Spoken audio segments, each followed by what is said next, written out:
వచ్చిన లేఖన భాగాలుగా పాఠమన్న పాఠ్య భాగము యెషయా గ్రంథము 12వ అధ్యాయం 1 నుంచి 6 వచనాలు. యెషయా గ్రంథము 12వ అధ్యాయము 1 నుంచి 6 వచనాలు.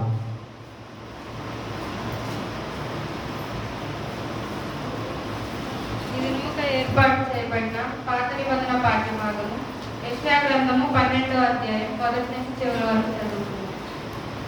ఆ దినమున మీరిలాగందురు, యెహోవా, నీవు నా మీద కోపపడితివి, నీ కోపము చల్లారెను, నిన్ను స్తుతించుచున్నాను, నీవు నన్ను ఆదరించి ఉన్నావు.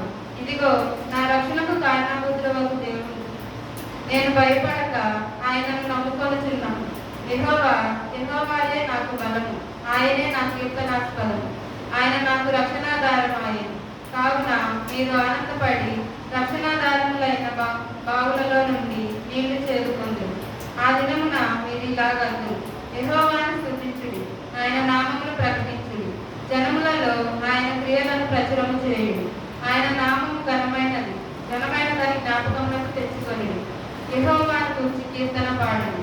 ఆయన తన మహాత్మ్యమును వెల్లడిపరచండి. భూమి అంతటను ఇది తెలియబడును. సీయోను నివాసి ఉత్సాహధ్వని బిగ్గరగా చేయు. నీ మధ్యనున్న ఇశ్రాయేలు యొక్క పరిశుద్ధ దేవుడు గనుడై ఉన్నాడు. పాత నిబంధన పాఠ్య భాగం సంహించబడింది.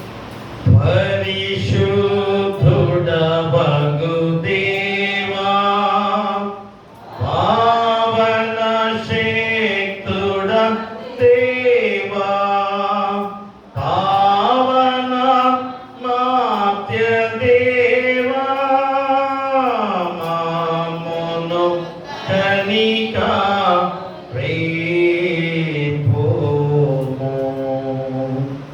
అలాగే పత్రిక పాఠ్యభాగం నుంచి అపోస్తలుడైన పౌలు కొరింథీయులకు రాసిన 2వ పత్రిక, అపోస్తలుడైన పౌలు కొరింథీయులకు రాసిన 2వ పత్రిక 5వ అధ్యాయము 14 నుంచి 21 వచనాలు.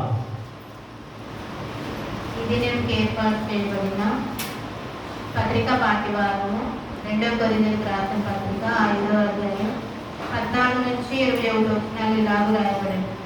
క్రీస్తు ప్రేమ మమ్మల్ని బలవంతం చేయుచున్నది.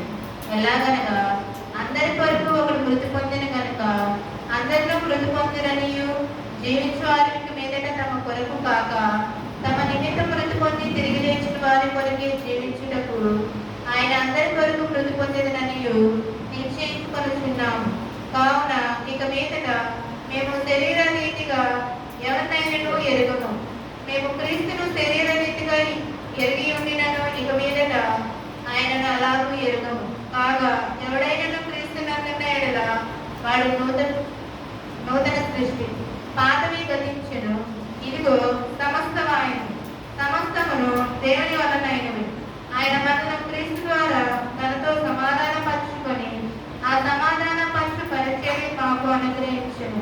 అదేమనగా దేవుడు వారి అపరాధము వారి మీద మోపక క్రీస్తునందు లోకమును తనతో సమాధానపరచుకొనుచు ఆ సమాధాన వాక్యమును మాకు అప్పగించును. కావున దేవుడు మా ద్వారా వేడుకున్నట్టు మేము క్రీస్తుకు రాయబారమై దేవునితో సమాధాన పడినని క్రీస్తు పక్షంగా మిమ్మల్ని బతిమాలుకొనుచున్నాము. ఎందుకనగా మనం ఆయన యందు దేవుని నీతి అగునట్లు పాప మెరుగని ఆయన మన కోసం పాపంగా చేస్తుంది. ఇంతతో పత్రిక పాటగా ముగించబడి ఉన్నది. హల్లెలూయా, హల్లెలూయా, హల్లెలూయా. సువార్త పాఠ్యభాగం నుంచి పరిశుద్ధుడైన యోహాను రాసిన సువార్త 8వ అధ్యాయము 21 నుంచి 36 వచనాలు. పరిశుద్ధుడైన యోహాను రాసిన సువార్త 8వ అధ్యాయము 21 నుంచి 36 వచనాలు. ఓ ప్రభువా, నీకు మహిమ కలుగును గాక. ఏర్పాటు చేయబడిన సువార్త పాఠ్యభాగము యోహాను సువార్త 8వ అధ్యాయం 21వ వచనం నుంచి 36వ వచనం వరకు ఇలా రాయబడింది. మరి ఒకప్పుడు ఆయన, నేను వెళ్ళిపోతున్నాను, మీరు నన్ను వెతుకుతురు కానీ మీ పాపంలోనే ఉండి చనిపోదు, నేను వెళ్ళి చోటుకు మీరు రాలేదని వారితో చెప్పాను. అందుకు యూదులు, నేను వెళ్ళి చోటుకు మీరు రాలేదని ఈయన చెప్పుచున్నాడే, తను తాను చంపుకొనగా అని అనుకుంది. అప్పుడు ఆయన, మీరు క్రిందివారు, నేను పైనుండి వాడను, మీరు ఈ లోక సంబంధులు, నేను ఈ లోక సంబంధులను కాదు, కాగా మీ పాపంలోనే ఉండి మీరు చనిపోవద్దని మీతో చెప్తుంది. నేను ఆయనని మీరు విశ్వసించిన ఎడల మీరు పాపంలోనే ఉండి చనిపోవద్దని వారితో చెప్పాను.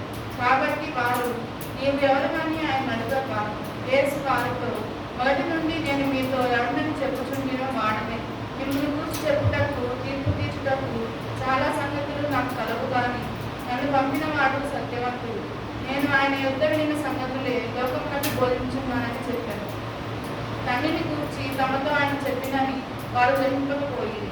కావున యేసు, మీరు మనుష్య కుమారుని పైకెత్తినప్పుడు నేనే ఆయనని, నా అంతటా నేనేమి చేయక తండ్రి నాకు నేర్పినట్టు ఈ సంగతులు మాట్లాడుచున్నానని మీరు గ్రహించెదరు.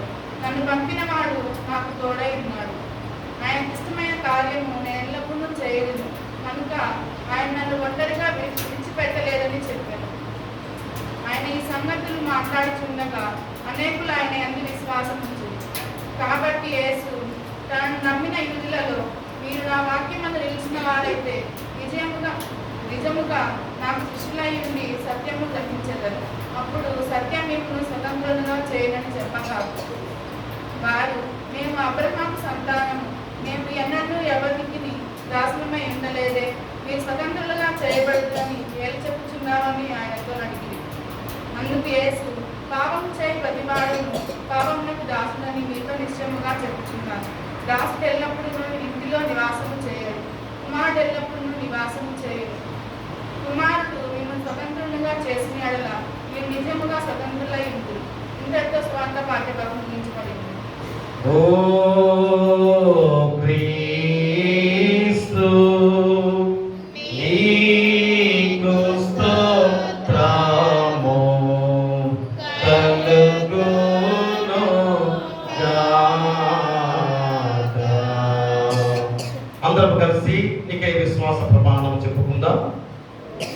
భూమి ఆకాశములను దృశ్యాదృశ్యమగు సమస్తమును సృజించిన సర్వశక్తి గల తండ్రియగు ఏకదేవుని నేను నమ్ముచున్నాను. ఆయన జనతైక కుమారుడును అద్వితీయుడునగు ప్రభువైన యేసుక్రీస్తును నమ్ముచున్నాను. ఈయన జగములన్నిటికీ ముందు తండ్రి నుండి కలిగిన వాడును, దేవుని నుండి దేవుడును, వెలుగు నుండి వెలుగును, నిజమైన దేవుని నుండి నిజమైన దేవుడును, సృజింపబడక జన్మించిన వాడును, తండ్రితో ఏకతత్వము గలవాడును, సమస్తమును కలుగజేసిన వాడునై ఉన్నాడు. ఈయన మానవుల మగు మన కొరకును మన రక్షణ కొరకును పరలోకము నుండి దిగి కన్యయగు పర్య నుండి పరిశుద్ధాత్మ వలన అవతరించి పుట్టి మనుష్యుడాయననియు పొంతి పిలాతు అధికారము క్రింద మన కొరకు సిలువ వేయబడి శ్రమ నుండి సమాధి చేయబడిననియు లేఖనముల ప్రకారము మూడవ దినమున తిరిగి లేచి పరలోకమునకెక్కి తండ్రి యొక్క కుడి చేతి వైపున కూర్చుండి ఉన్నాడనియు సజీవులకును మృతులకును తీర్పు చేయుటకు తిరిగి మహిమతో వచ్చుననియు ఆయన రాజ్యమునకు అంతము లేదనియు నమ్ముచున్నాను. తండ్రి నుండి కుమారుని నుండి బయలువెడలొచ్చు తండ్రితోనూ కుమారునితోనూ ఏకముగా ఆరాధింపబడొచ్చు మహిమ పరపబడొచ్చు ప్రవక్తల ద్వారా మాట్లాడిన వాడును జీవమునకు దాతయు ప్రభువునకు పరిశుద్ధాత్మను నమ్ముచున్నాను మరియు పరిశుద్ధమైన క్రైస్తవ అపోస్తులుల ఏక సంఘమును నమ్ముచున్నాను. పాప పరిహారములకైనా ఒకే బాప్తిస్మము ఒప్పుకొనుచు మృతుల పునరుద్ధానము కొరకును రాబోవు లోక సంబంధమగు బ్రతుకు కొరకును నిరీక్షించుచున్నాను. ఆమేన్. దయచేసి కూర్చోండి. ఆంధ్ర క్రైస్తవ కీర్తన పుస్తకం నుంచి 348వ కీర్తన. నాకింత ప్రోత్సాహంతో నంబులు కలుగుటకి కంత ఘనమైన నాకింత ప్రోత్సాహానందంబు కల్గుట కేకర్త ఘనమైన హేతువయ్యుండు నాకు గలయున్నత కథమే నాదుడగును నేను మురియు శ్రీకరం బగు నామమేది సిల్వబడ్డ యేసు క్రీస్తే. నాకింత ప్రోత్సాహనం తంబుల్ కల్గుట ఏకత్త ఘనమైన హేతువయ్యుండు ఎవరు నా భక్తికి హితమైనట్టి పునాది ఎవరు నా కంఠంబు నితిన్ పాటలతో ఎవరు నా పాపముల భారం నెత్తుకొని దేవునికి నాకును చివరకు అంబు కనిపిరి సిల్వబడ్డ యేసు క్రీస్తే. నాకింత ప్రోత్సాహనందంబుల్ కల్గుట ఏకత్త ఘనమైన హేతువయ్యుండు నేను నా విధులెల్ల నిశ్చయముగా నిరుగా జ్ఞానమిచ్చుచునుండు జ్ఞానీయవారు వాని ఎడల నన్ను యథార్థ పరునిగా గావించి అయినా చేనగానే పిలుచునెవ్వరు సిల్వబడ్డ యేసు క్రీస్తే. నాకింత ప్రోత్సాహనందంబుల్ కల్గుట ఏకత్త ఘనమైన హేతువయ్యుండు ఎవరు నా శత్రువు నిలిచి గెలిచిరి ఎవరు నా శోకంబు ఎగురాగొట్టిరి ఎవరు నా హృదయపు మోక్షను వీక్షిసేదను తీర్చు మనసు చివుకు మనుగా యముపు మాకిరి సిల్వబడ్డ యేసు క్రీస్తే. నాకింత ప్రోత్సాహనందంబుల్ కల్గుట ఏకత్త ఘనమైన హేతువయ్యుండు మరణంబులో నాకు చిరజీవమెవ్వారు మరణంబు గొప్ప మరణమెవ్వారు వినివిలేని మహిమ సేన ధరిని నుండగా నన్ను చెంతను శిరముగా సాగించునెవ్వరు సిల్లబడ్డ యేసుక్రీస్తే నాకింత ప్రోత్సాహంబు కలుగుట ఏకత్వఘనమైన హేతువైయుండు నన్ను రక్షింప మరణం పొందియు సమాధి నిన్నాటికి గెలిచి యుద్ధ ప్రభువు నందు పూర్ణ విశ్వాసం నాకు దుఃఖమును కలుగ చేయును చెన్నగు నా ప్రభువికెవ్వరు సిల్లబడ్డ యేసుక్రీస్తే నాకింత ప్రోత్సాహనంబు కలుగుట ఏకత్వఘనమైన హేతువైయుండు మన తండ్రి దేవుని నుండి మన ప్రభు అయిన యేసుక్రీస్తు నుండి కృపయు సమాధానం మీకు కలుగును గాక ఆమేన్. దయచేసి కూర్చోండి. ప్రియ దేవుని సంగమా దేవుళ్ళారా, మరొక ప్రాముఖ్యమైన సమయముగా ఈ పరిశుద్ధ విశ్రాంతి దినము ఈస్టర్ తర్వాతి 4వ ఆదివారంలోకి ప్రవేశించున్నాము.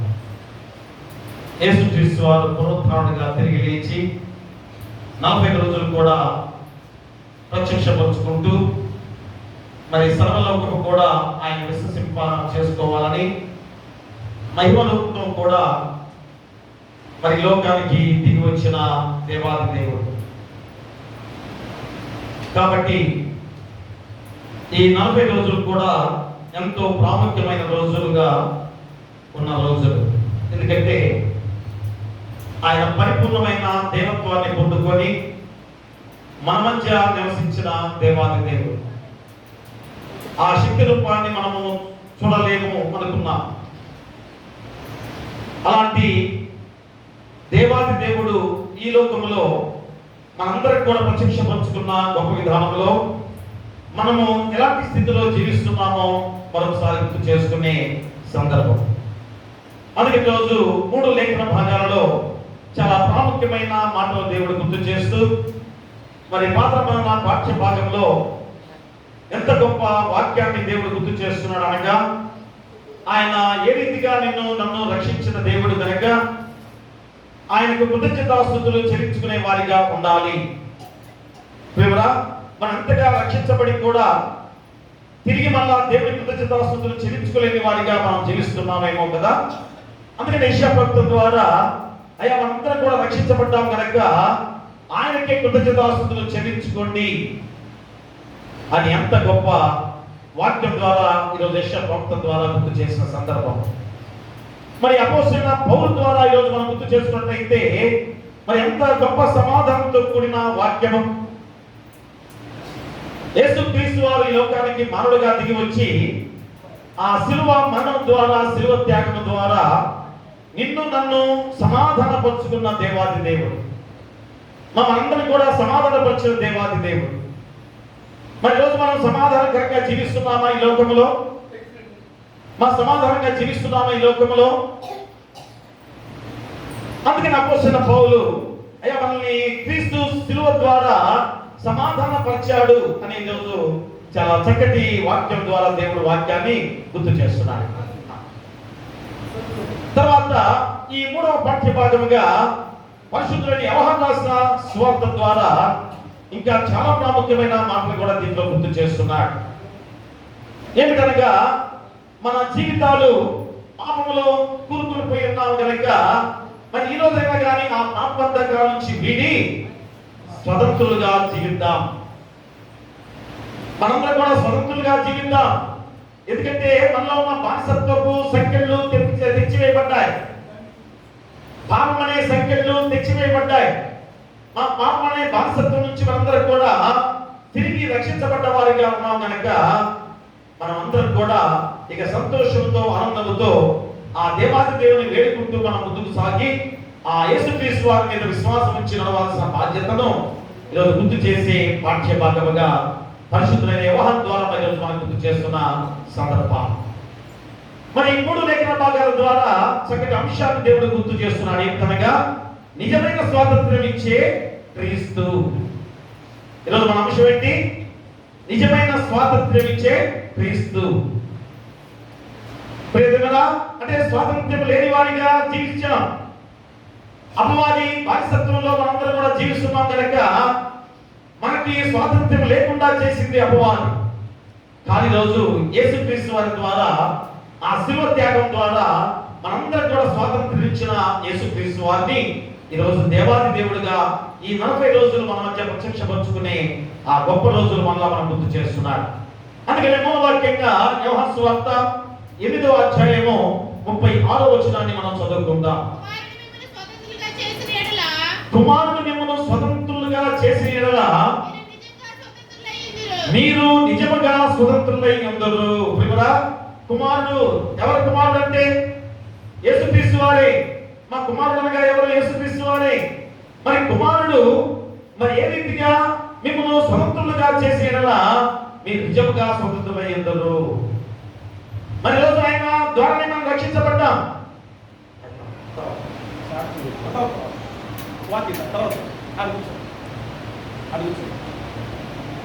ఆ స్వతంత్రులుగా చేసిన దేవాది దేవుడు. మరి కాబట్టి యేసుక్రీస్తు వారి ద్వారా మనందరం కూడా స్వతంత్రులుగా చేయబడ్డామని గుర్తు చేసినప్పుడు ఈరోజు మనము మళ్ళా బానిసత్వంలో మనం జీవిస్తున్నామా? ఒకరి చేతి కింద జీవించే వారిగా ఉన్నామా? అంటే ఒక చేతి కింద అంటే మీరు అనుకోవచ్చేమో కదా, వేరే వేరే వారి ద్వారా లేకపోతే ఎవరైనా ధనికుల ద్వారా ఆ ధనికుల కింద మేము అందరం కూడా బానిసలుగా జీవించే విధానమా? లేకపోతే ఒక కులం ఆధిపత్యం ద్వారా ఆ కులానికి పాతకాలంలో గుడికి వెళ్ళగా చేసే వారికి ఉండేవారు అలాగా ఉండే విధానమా? మా ఇవన్నీ కాదు. ఈరోజు చెప్పే ఆ గొప్ప సత్యము, ఆ గొప్ప వాక్యం ఏంటనగా అపవాది బానిస సంఖ్యల నుంచి మనందరం కూడా విడిపించబడ్డాం. మా పాప జీవితంలో నుంచి మనందరం విడిచిపెట్టబడ్డాం కనుక మళ్ళా ఈ లోకంలో మనం ఆ పాపం చేస్తే అర్థం ఏంటి? మళ్ళా పాప జీవితంలో కూరుకుపోయిన వారిగా ఉన్నామంటే ఇంకనూ అపవాది బానిసత్వ సంఖ్యల్లో బందీలుగా ఉన్నామేమో ఆలోచన చేసుకోవాల్సిన వాక్యమే ఈరోజు నిజమైన స్వాతంత్ర్యం ఇచ్చే క్రీస్తు అనే అంశం ద్వారా దేవుడు గుర్తు చేస్తున్నాడు. అందుకనే ప్రపంచంలో మా ప్రతి మనిషి కూడా స్వాతంత్ర్యం కోరుకునే వారిగా ఉన్నారు కదా. ఏ దేశమో ఆ దేశం స్వాతంత్రాన్ని పొందుకుంది. మన దేశం కూడా మా బ్రిటిష్ వారు మనల్ని పరిపాలించే విధానంలో మరి ఎంత త్యాగం చేసి అందరూ కూడా మరి ప్రాణ త్యాగాలు కూడా చేసిన వారు కొంతమంది ఉన్నారు.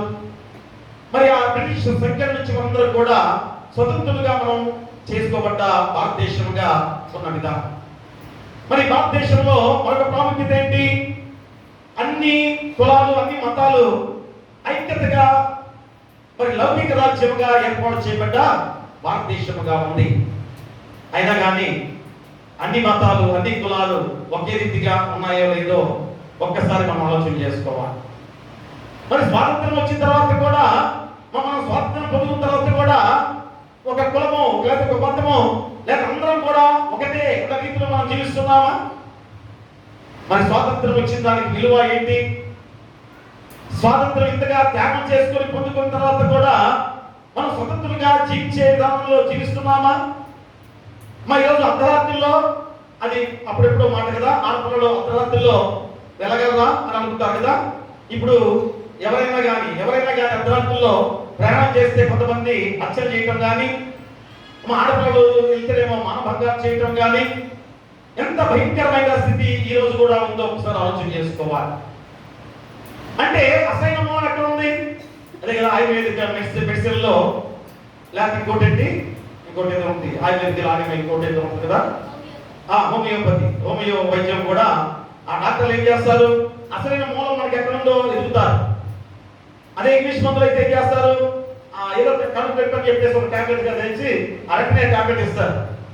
అది తాత్కాలికంగా తగ్గినట్లు మనకు అనిపిస్తుంది. కానీ ఈ హోమియోపతి ఈ ఆయుర్వేదిక్ వారు ఏం చేస్తారంటే అసలైన మూలం లోపల ఎక్కడో ఉంది, దాన్ని వెతికి వారు ఏం చేస్తారంటే ఆ మూలం తీసేయడానికి చాలా రోజులు పడుతుంది. మనం అనుకుంటాం కదా, ఏదో 2 రోజులు వాడాలి, 3 నెలలు ఆ చిన్న చిన్న టాబ్లెట్ ఇస్తారు, తెల్లగా ఉంటాయి కదా, మరి అవి మేము వేసుకున్న తర్వాత కూడా తగ్గలేదేంటి అని అనుకుంటుంటారు. అది స్లోగా లోపల ఎక్కడో మూలంగా ఉన్న ఆ జబ్బును తీసివేసుకునే విధానంలో ఆ డాక్టర్స్ సిద్ధపరిచే విధానం. ఈరోజు మనము కూడా అయ్యో భారతదేశానికి స్వాతంత్రం వచ్చింది కదా అని ఆగస్టు 15వ తారీఖున ఎంత ఘనంగా మనం స్వాతంత్ర దినోత్సవ వేడుకలను జరుపుకుంటూ ఉంటాం కదా. ఆ రోజు గొప్ప గొప్ప స్పీచ్లు వేస్తుంటుంటారు. డాక్టర్ బిఆర్ అంబేద్కర్ గారు ఎంత హీనస్థితి జాతిలో చేసిన వాడు, ఒక రాజ్యాంగాన్ని రాశారని గొప్పలు చెబుతూ ఉంటారు కదా. ఏమాత్రమైనా మా లోకంలో ఎవరు ఆధిపత్యం, ఎవరు ఆధిక్యతలో ఉన్నారో ఈరోజు మనందరం కూడా తెలిసిన విషయమే, అవునా? మరి ఎలాగా స్వాతంత్రం వచ్చింది, ఏ విధమైన స్వాతంత్రం? అందుకని ఈరోజు ఎక్కడ ఉంది అసలు మూలం? అసలైన మూలాన్ని ఎక్కడి నుంచి తీసివేస్తే ఈ స్వాతంత్రం మనకి లభిస్తుంది అని ఈరోజు క్రీస్తు ద్వారా ఈరోజు ఈ వాక్యం ద్వారా దేవుడు మనకు గుర్తు చేస్తున్నాడు. నిజమైన స్వాతంత్రము ఇచ్చే క్రీస్తు. అందుకనే మనలో ఉన్న పాపమే మూలం. ఆ పాపాన్ని తీసివేయడానికి యేసుక్రీస్తు వారు మానవుడిగా దిగి వచ్చి ఆ శిలువ త్యాగం ద్వారా అసలైన ఆ పాపాన్ని మూలాన్ని తీసివేసి పరిశుద్ధులుగా మార్చిన దేవాది దేవుడు. ఆ పరిశుద్ధులో ఏమొస్తుంది? నీలో ప్రేమ పుడుతుంది, నీలో ఐక్యత దానిలో వస్తుంది, సమాధానం కలిగే గొప్ప జీవితం దానిలో వస్తుంది. మనందరూ కూడా ఐక్యతగా ఒకే మానవులుగా మనం దేవుడు సృష్టించిన వారిగా ఉన్నాం కనుక మనందరం ఒక్కటే అనే సమాధానము దాంట్లో వస్తుంది. లేకపోతే ఇంకా కులమత భేదాలు, అదే కదా అమెరికాలో కూడా మరి ఏ విధంగా వేరే దేశాలను లేకపోతే అక్కడ కూడా వేరే వేరే దేశాలుగా యుద్ధాలు చేసుకుంటూ ఈరోజు ప్రపంచమంతా కూడా ఎంత బాధపడుతుందో మనందరం కూడా చూస్తున్నాం. అది దేవుడు కోరుకున్నది విధానం కాదు. కాబట్టి రోజు ఈ వాక్యం వారిని గుర్తు చేస్తున్నాడు. ఏ విధంగా ప్రపంచంలో ప్రతి మనిషి స్వాతంత్రం కోరుకుంటాడు, మన దేశానికి స్వాతంత్రం కావాలి అని కోరుకుంటాడు, మన కుటుంబంలో స్వాతంత్రం కావాలని, శాంతి కావాలని కోరుకుంటాడు, మనసుకు విశ్రాంతి కావాలని కోరుకునే వారే కదా. ఇవన్నీ కూడా మనకి కావాలని కోరుకునే విధానాలు. మరి ఇలాంటి విధానంలో పాపబంధంలో ఉన్న మనిషికి నిజమైన స్వాతంత్రము ఎక్కడ లభిస్తుంది అనేది ఈరోజు మనం గుర్తు చేస్తున్న వాక్య భాగం. నిజమైన స్వాతంత్రం ఎక్కడ ఉంది? క్రీస్తులోనే. ఆ క్రీస్తు ద్వారా నిజమైన స్వాతంత్రము మనకు లభిస్తుంది అని కూడా ఈరోజు నీకు ఈ లేఖన భాగం ద్వారా నీకు గుర్తు చేస్తున్నాను. అందుకనే పాప బానిసత్వం నుండి విడుదల పొంది మన క్రీస్తు ద్వారా దేవునితో సమాధానపడి నూతన సృష్టిగా ఎలాగా జీవించాలో ఈరోజు 3 లేఖన భాగాల ద్వారా నీకు గుర్తు చేస్తున్నాడు. అంటే మనందరూ కూడా నూతన సృష్టిగా దేవుడు ఏర్పాటు చేసుకున్నాడు. మరి నూతన సృష్టిగా మార్చబడ్డ మనందరం కూడా ఎలాగ జీవించాలి? ఏ విధమైన ప్రేమతో జీవించాలి? ఇలాంటి సమాధానమైన సంగతులతో జీవించాలి. కాబట్టి మనము యేసుక్రీస్తు మనకు శిలువ త్యాగం ద్వారా పునరుద్ధారణగా తిరిగి లేచి మనందరికీ కూడా స్వతంత్రులుగా చేసిన దేవాది దేవుడు. మరి ఈరోజైనా నీ జీవితాన్ని మార్చుకునే స్థితిలో ఉండాలి అని ఈరోజు ఈ లేఖన భాగం ద్వారా నీ గుర్తు చేసిన సందర్భం. అందుకని మూలవాక్యం ఏం చెప్పుకున్నాం? చూడండి, 36 వచనంలో కుమారుడు మిమ్మల్ని స్వతంత్రులుగా చేసిన మీరు నిజముగా స్వతంత్రులయ్యుందురు. మరి కుమారుడు ఏ రీతిగా నిన్ను నన్ను మనందరం కూడా స్వతంత్రులుగా చేశాడా లేదా? చేశాడని గంటాపరంగా చెబుతాం కదా. అది 40 రోజులు లెంట్ ధ్యానాల్లో యేసుక్రీస్తు వారు ఎలాగా శిలువ మరణం పొంది మనకు తిరిగి పునరుద్ధరణగా ఈస్టర్ పండుగ రోజు తిరిగి లేచిన దేవాది దేవుడిగా అని మనందరం గుర్తు చేసుకునే సందర్భం కదా. ఈ రోజు కూడా ఇప్పుడు కూడా ఈ 40 రోజులు కూడా ఆ పునరుద్ధరణ పండుగలు గుర్తు చేసుకునే సందర్భాన్ని. యేసుక్రీస్తు వారు 40 రోజులు ప్రత్యక్షపరుచుకున్న రోజులు ఆయన దేహాన్ని చూపించాడు. నా గాయాలు చూడండి, అయ్యా నేను నిజమైన దేవత్వంతో ఈరోజు ఉన్నాను, అని ఎంత గొప్పగా ఆయనే ప్రత్యక్షంగా మనందరం కూడా చెప్పుకున్న దేవాది దేవుడు. కాబట్టి ఈరోజు మా కుమారుడు మిమ్మల్ని స్వతంత్రులుగా చేసేలా మీరు నిజంగా స్వతంత్రులై ఎందురు. మరి ఈ మూలవాక్యం ద్వారా నిజమైన స్వాతంత్ర్యము ఇచ్చేది యేసుక్రీస్తు అని మనందరం కూడా తెలుసుకున్నాం కదా. మరి ఆ నిజమైన స్వాతంత్ర్యము దేని కొరకు 3 పాఠ్య భాగాల ద్వారా దేవుడిని గుర్తు చేస్తున్నాడు. మా నిజమైన స్వాతంత్రం దేని కొరకు? ఏ విధంగా ఈరోజు ఈ లోకాన్ని మనం ఏర్కోవడానికా కదా? కరెక్ట్ బ్రిటిష్ వారిని పాతోల్ని మన భారతీయులుగా ఏర్కొంటూ ఈరోజు ఉన్న లోకం కదా భారతదేశం. మరి భారతదేశంలో ఇంకా ఎన్ని వ్యత్యాసాలు ఉన్నాయి? కులమత భేదాలు ఇంకా ఎన్ని ఉన్నాయి? మా అందరికి కూడా సమానమైన విధానంలో చక్కగా జీవించే విధానం ఉందా? సమానత్వంతో ఉండే జీవితంగా జీవిస్తున్నామా? కాబట్టి ఆ స్వాతంత్ర్యం గురించి కాదు దేవుడు చెబుతుంది ఈరోజు. మన యేసుక్రీస్తు వారి స్వాతంత్ర్యం దేని కొరకు ఈ క్రింది ఈరోజు ఈ 3 పాఠ్య భాగాల ద్వారా మనం గుర్తు చేసే దేవాది దేవుడు. కాబట్టి ఆ 3 స్వాతంత్ర్యాలు ఏమిటో వాటి ద్వారానే ఆ మూలమే మనలోంచి లేకుండా చేసుకుంటే అసలైన స్వాతంత్ర్యం ద్వారా ఈ లోకంలో మనుషులు మానవులుగా మనందరం కూడా దేవుని ప్రేమతో ఒకరి ఏళ్ళ ఒకరు ప్రేమ అనురాగంతో జీవించే గొప్ప జీవితం ఉండబోతుందని ఈరోజు చెబుతున్నారు. అదే ఏమిటనగా మొదటిది పాప బంధములను విడిపించే స్వాతంత్ర్యము. నా స్వాతంత్ర్యం అనేది దేని నుంచి విడిపించబడాలి? స్వాతంత్ర్యం అనేది దేని నుంచి విడిపించబడాలి? పాప బంధముల నుండి విడిపించే స్వాతంత్ర్యము. మొట్టమొదటి అంశం ఏంటి? పాప బంధముల నుండి విడిపించే స్వాతంత్ర్యము. చూడండి యోహాను సువార్త 8వ అధ్యాయము 32వ వచనాన్ని మనము చదువుకుందాం. అప్పుడు సత్యము మిమ్మల్ని స్వతంత్రులుగా చేయాలని చెప్పగా ప్రియమురా చూడండి ఎలాంటి స్వాతంత్ర్యం మనలో వస్తుంది? సత్యం అనేది గ్రహిస్తే మనం స్వతంత్రులుగా ఉండగలం. ఆ సత్యం ఎవరు? ఆ సత్యం ఎవరి ద్వారా చెప్పబడింది? యేసుక్రీస్తు వారి ద్వారా. ఆ సత్యం అనే దాన్ని ఈరోజు మనము గుర్తు చేసుకునే గొప్ప విధానం ప్రియమురా. కాబట్టి ఈరోజు ప్రియ ప్రియమురా చూడండి ఎలాగా మనిషి బయటకు స్వేచ్ఛగా కనిపించిన లోపల పాపానికి బానిసగా ఉన్నాడని ఈరోజు మనం గుర్తు చేసుకునే సందర్భం. అయ్యో నేను స్వాతంత్ర్యం పొందుకున్నాను ఈ భారతదేశంలో అనుకుంటున్నావు కదా. మరి స్వాతంత్ర్యం పొందుకున్న వాడివి అసలైన మూలమును కనుక్కోలేకపోయావు. అదే యేసుక్రీస్తు వారు ఈ యొక్క జీవగ్రంథం ద్వారా ఈ బైబిల్ గ్రంథం ద్వారా లోకానికి చాటి చెప్పే గొప్ప లేఖన భాగం. అందుకని ఏ విధంగా మనిషి రోజు బయటికి స్వేచ్ఛగా నేను ఉన్నానయ్యా అంటున్నాం కదా. కానీ రోజు పాపానికి బానిసగానే ఉన్నాం, కోపానికి బానిసగానే ఉన్నాం కదా. ఓరికొకటి కోపాలు వస్తున్నాయి కదా చాలా మందికి. ఎదుటి వారు చెప్పే మాట సరిగ్గా గ్రహించకుండా సరళమైన కోపం వస్తుంది కదా. అదేంటంటే బీపీ ఉంది అందుకే నాకు కోపం వచ్చిందంట. చివరి ఎవరు జరిగితే ఏమంటున్నారు? అయ్యా మాకు బీపీ ఉంది లేదు అందుకని కోపం వచ్చింది మాస్టారు. నా గురించి కాదు, ఎవరైనా బయట ఏదన్నా గొడవ వస్తే వెంటనే మాట్లాడు నాకు బీపీ ఉంది కాబట్టి కాసేపు స్పీడ్గా మాట్లాడేది ఏమనుకోవద్దులేండి అంటారు. కాదు, ఈరోజు అపవాది ఆ కోపాన్ని మన మీద ఇంకనూ ప్రయత్నం చేస్తుంది. మా ఇంకనూ అసూయ లేదా మనలో? ఎంతమందిలో అసూయ ఉంది? మరి అసూయకి బానిస కాదా? ఇంకనూ వ్యసనాలు, ఎంతమంది చిన్న బిడ్డలతో సహా వ్యసనాలతో ఉన్నారంటే దానిలో బానిసలం కాదా?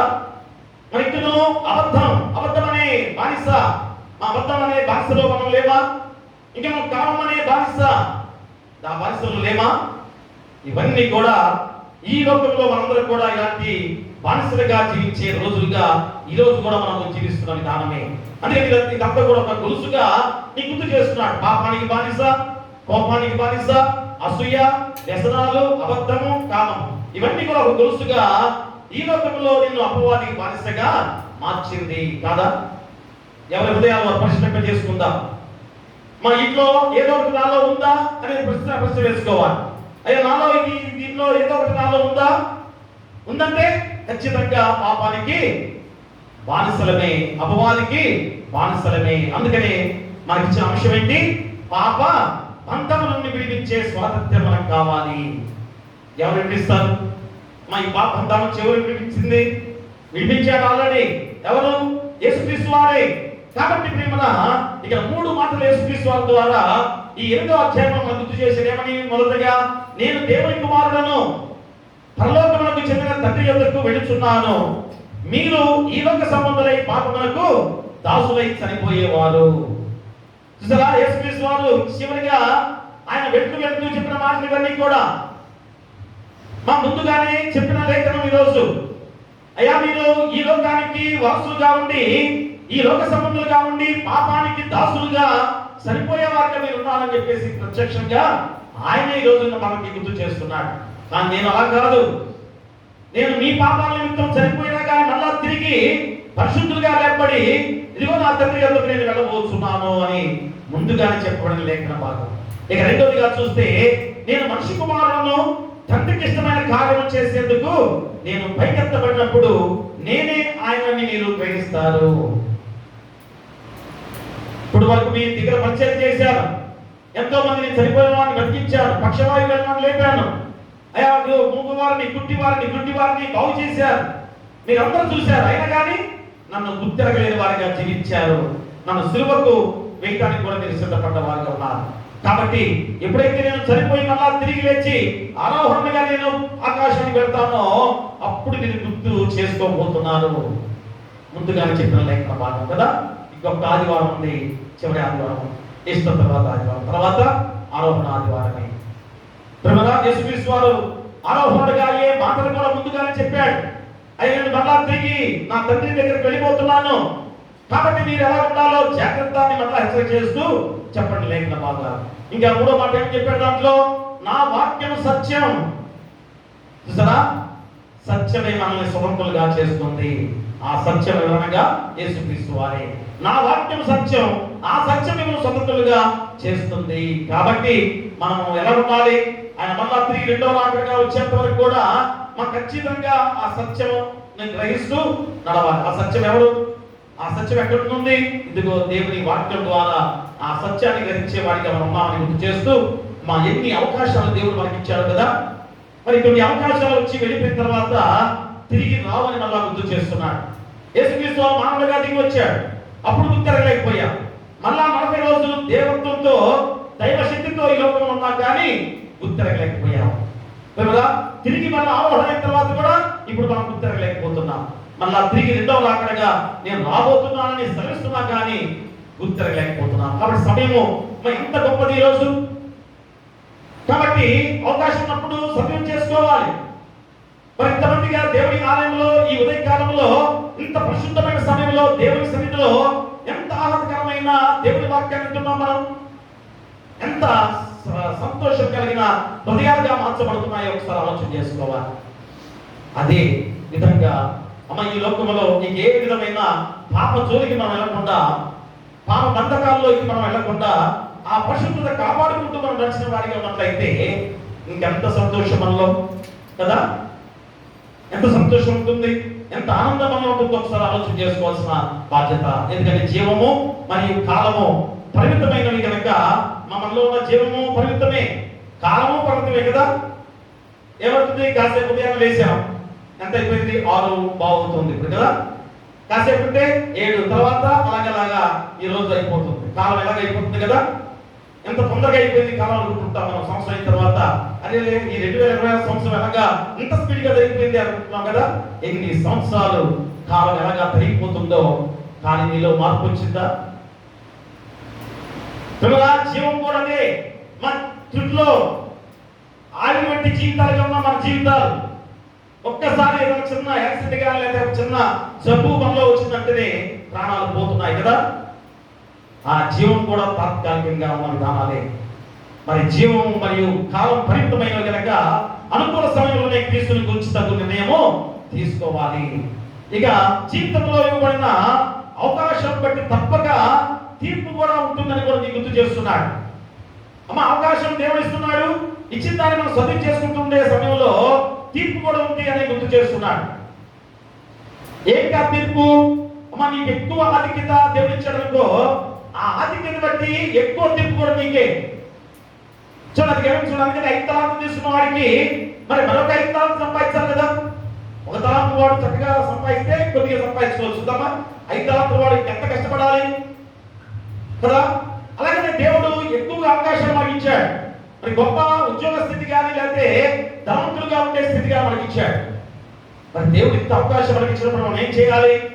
దాన్ని చక్కగా ప్రేమపూర్వకంగా అందరూ కూడా పంచుకుంటూ, అందరిలో ఆ ప్రేమను పంచుకుంటూ ముందుకు సాగితే రేపు తీర్పు సమయంలో దేవుడు కూడా అయ్యో నువ్వు ఎంత గొప్ప ఆధిక్యత నీకు ఇచ్చాను కనుక ఆ ఆధిక్యతను కాపాడుకొని నువ్వు అందరి వేళ ప్రేమ చూపించి నచ్చావు కనుక ఫలా నమ్మకమైన మంచి దాసుడా, ఈ కొంచెంలో నువ్వు నమ్మకం చేశావు కనుక ఇదిగో నువ్వు ఎంచుకొని నా రాజ్యంలో వాసుడుగా ఉండు అని చెప్పేసి దేవాది దేవుడిగా చెప్పే గొప్ప ధన్యకరమైన మాటలు ప్రేమదా. కాబట్టి ఈరోజు నేను వెలుచున్నానని క్రీస్తు తెలుపులో మా ఎంత గొప్ప భావం దాంట్లో ఉంది. ఏంటి అసలు ఈ సంభాషణ ఏంటి? యోహాను సువార్త 8వ అధ్యాయం సంభాషణ ఏంటి? యూదులకును యేసుక్రీస్తు వారికి సంభాషణ జరుగుతుంది. యూదులు ఎవరు?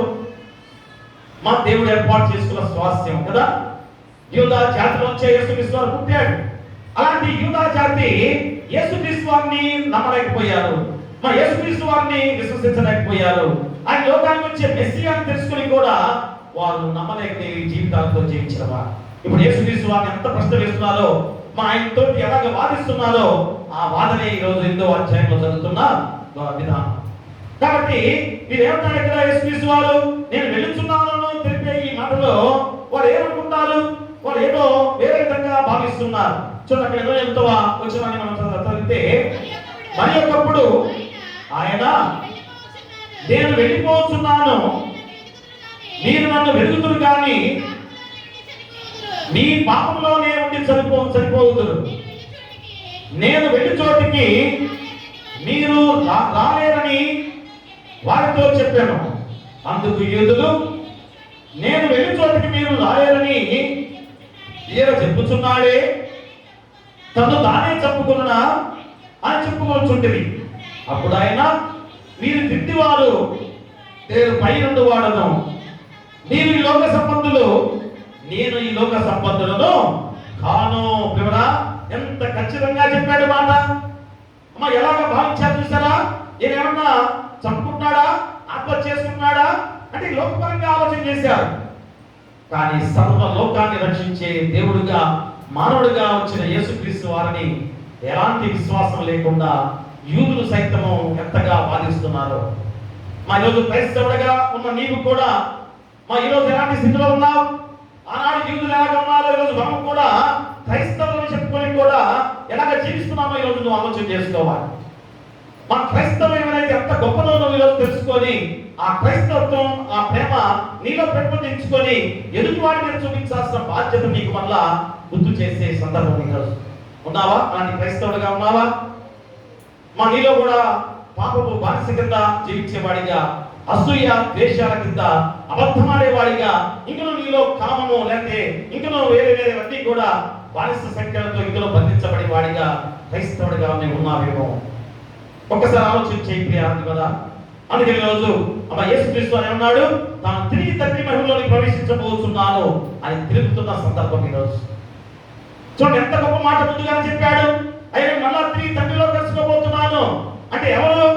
ఏమే దేవాది దేవుడు, ఏమే దేవాది దేవుడు. ఆయన మానవుడిగా వచ్చాడు, పరిపూర్ణ దేవత్వం పొందుకొని మళ్ళా తిరిగి దేవుడిలో కలిసిపోతున్నాడంటే ఆయనే యెహోవా దేవుడు కుమారుడిగా యేసుక్రీస్తు వారిగా వచ్చాడు.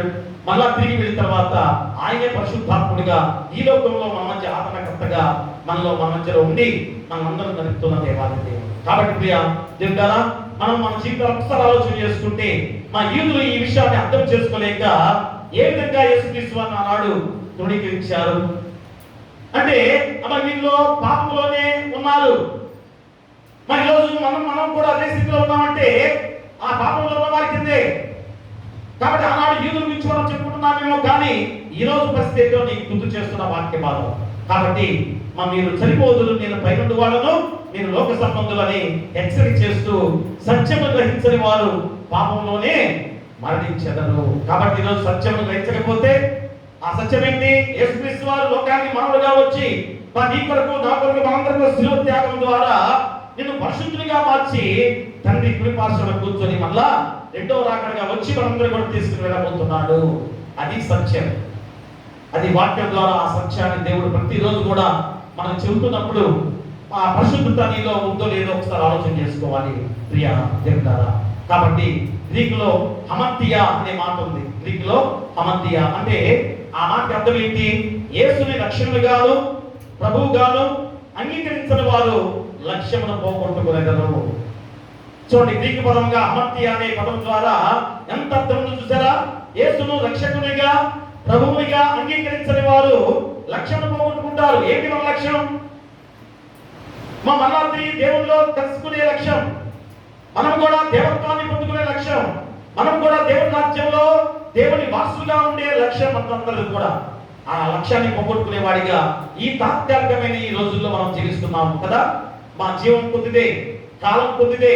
మరి ఈ కొద్ది కాలంలో కొద్ది జీవంతో ఉన్న మనందరూ కూడా ఏ విధమైన పాపానికి బానిసలుగా జీవిస్తున్నామో ఆలోచన చేసుకొని ఎలాంటి శిష్యత్వం చేయాలో, ఆ శిష్యత్వం ఎలా ఉండాలి? ఎదుటి వాడికి ప్రాణాన్ని త్యాగం చేసే శిష్యత్వము నీలో ఉండాలి. అదే కదా యేసుక్రీస్తు తండ్రికి ఎలాంటి కుమారుడిగా వచ్చిన శిష్యత్వం ద్వారా మన కొరకు ప్రాణత్యాగం చేసిన యేసుక్రీస్తు వారు. మరి నీవు దేవుని శిష్యత్వంతో ఉన్నాం కదా, మరి యేసుక్రీస్తు వారికి శిష్యులుగా ఉన్నాం కదా. మరి మనం ఏం చేయాలి? మనం కూడా తోటి వారి కొరకు ప్రాణత్యాగం చేసే అంత ప్రేమ మనలో చూపించాలి. నేను ప్రాణత్యాగం చేయమని చెప్పలేదు, మా అంతటి స్థితి మనలో ఉండాలి. మనం ప్రాణత్యాగం చేయకుండా ఉండడానికే, నీ ప్రాణాన్ని పోగొట్టుకోవడానికి ఆయన ప్రాణాన్ని త్యాగం చేశాడు.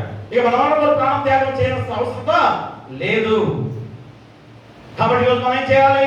ఆ పరిశుద్ధతను, ఆ పాప జీవితాన్ని తీసివేసుకొని ఆ పరిశుద్ధతను కాపాడుకుంటూ మనందరం కూడా ఆ సత్యాన్ని గ్రహించుకునే వారిగా, ఆయన శిష్యులుగా మనం జీవించే వారిగా ఉన్నట్లయితే మనందరం కూడా తిరిగి మళ్ళా ఆయన రాజ్యంలో నివాసులుగా ఉండబోతున్నాం. కాబట్టి ఎలాంటి బానిసలుగా ఉన్నారో తెలియదా వారికి? యూదులు ఎవరి కింద బానిసలుగా ఉన్నారు?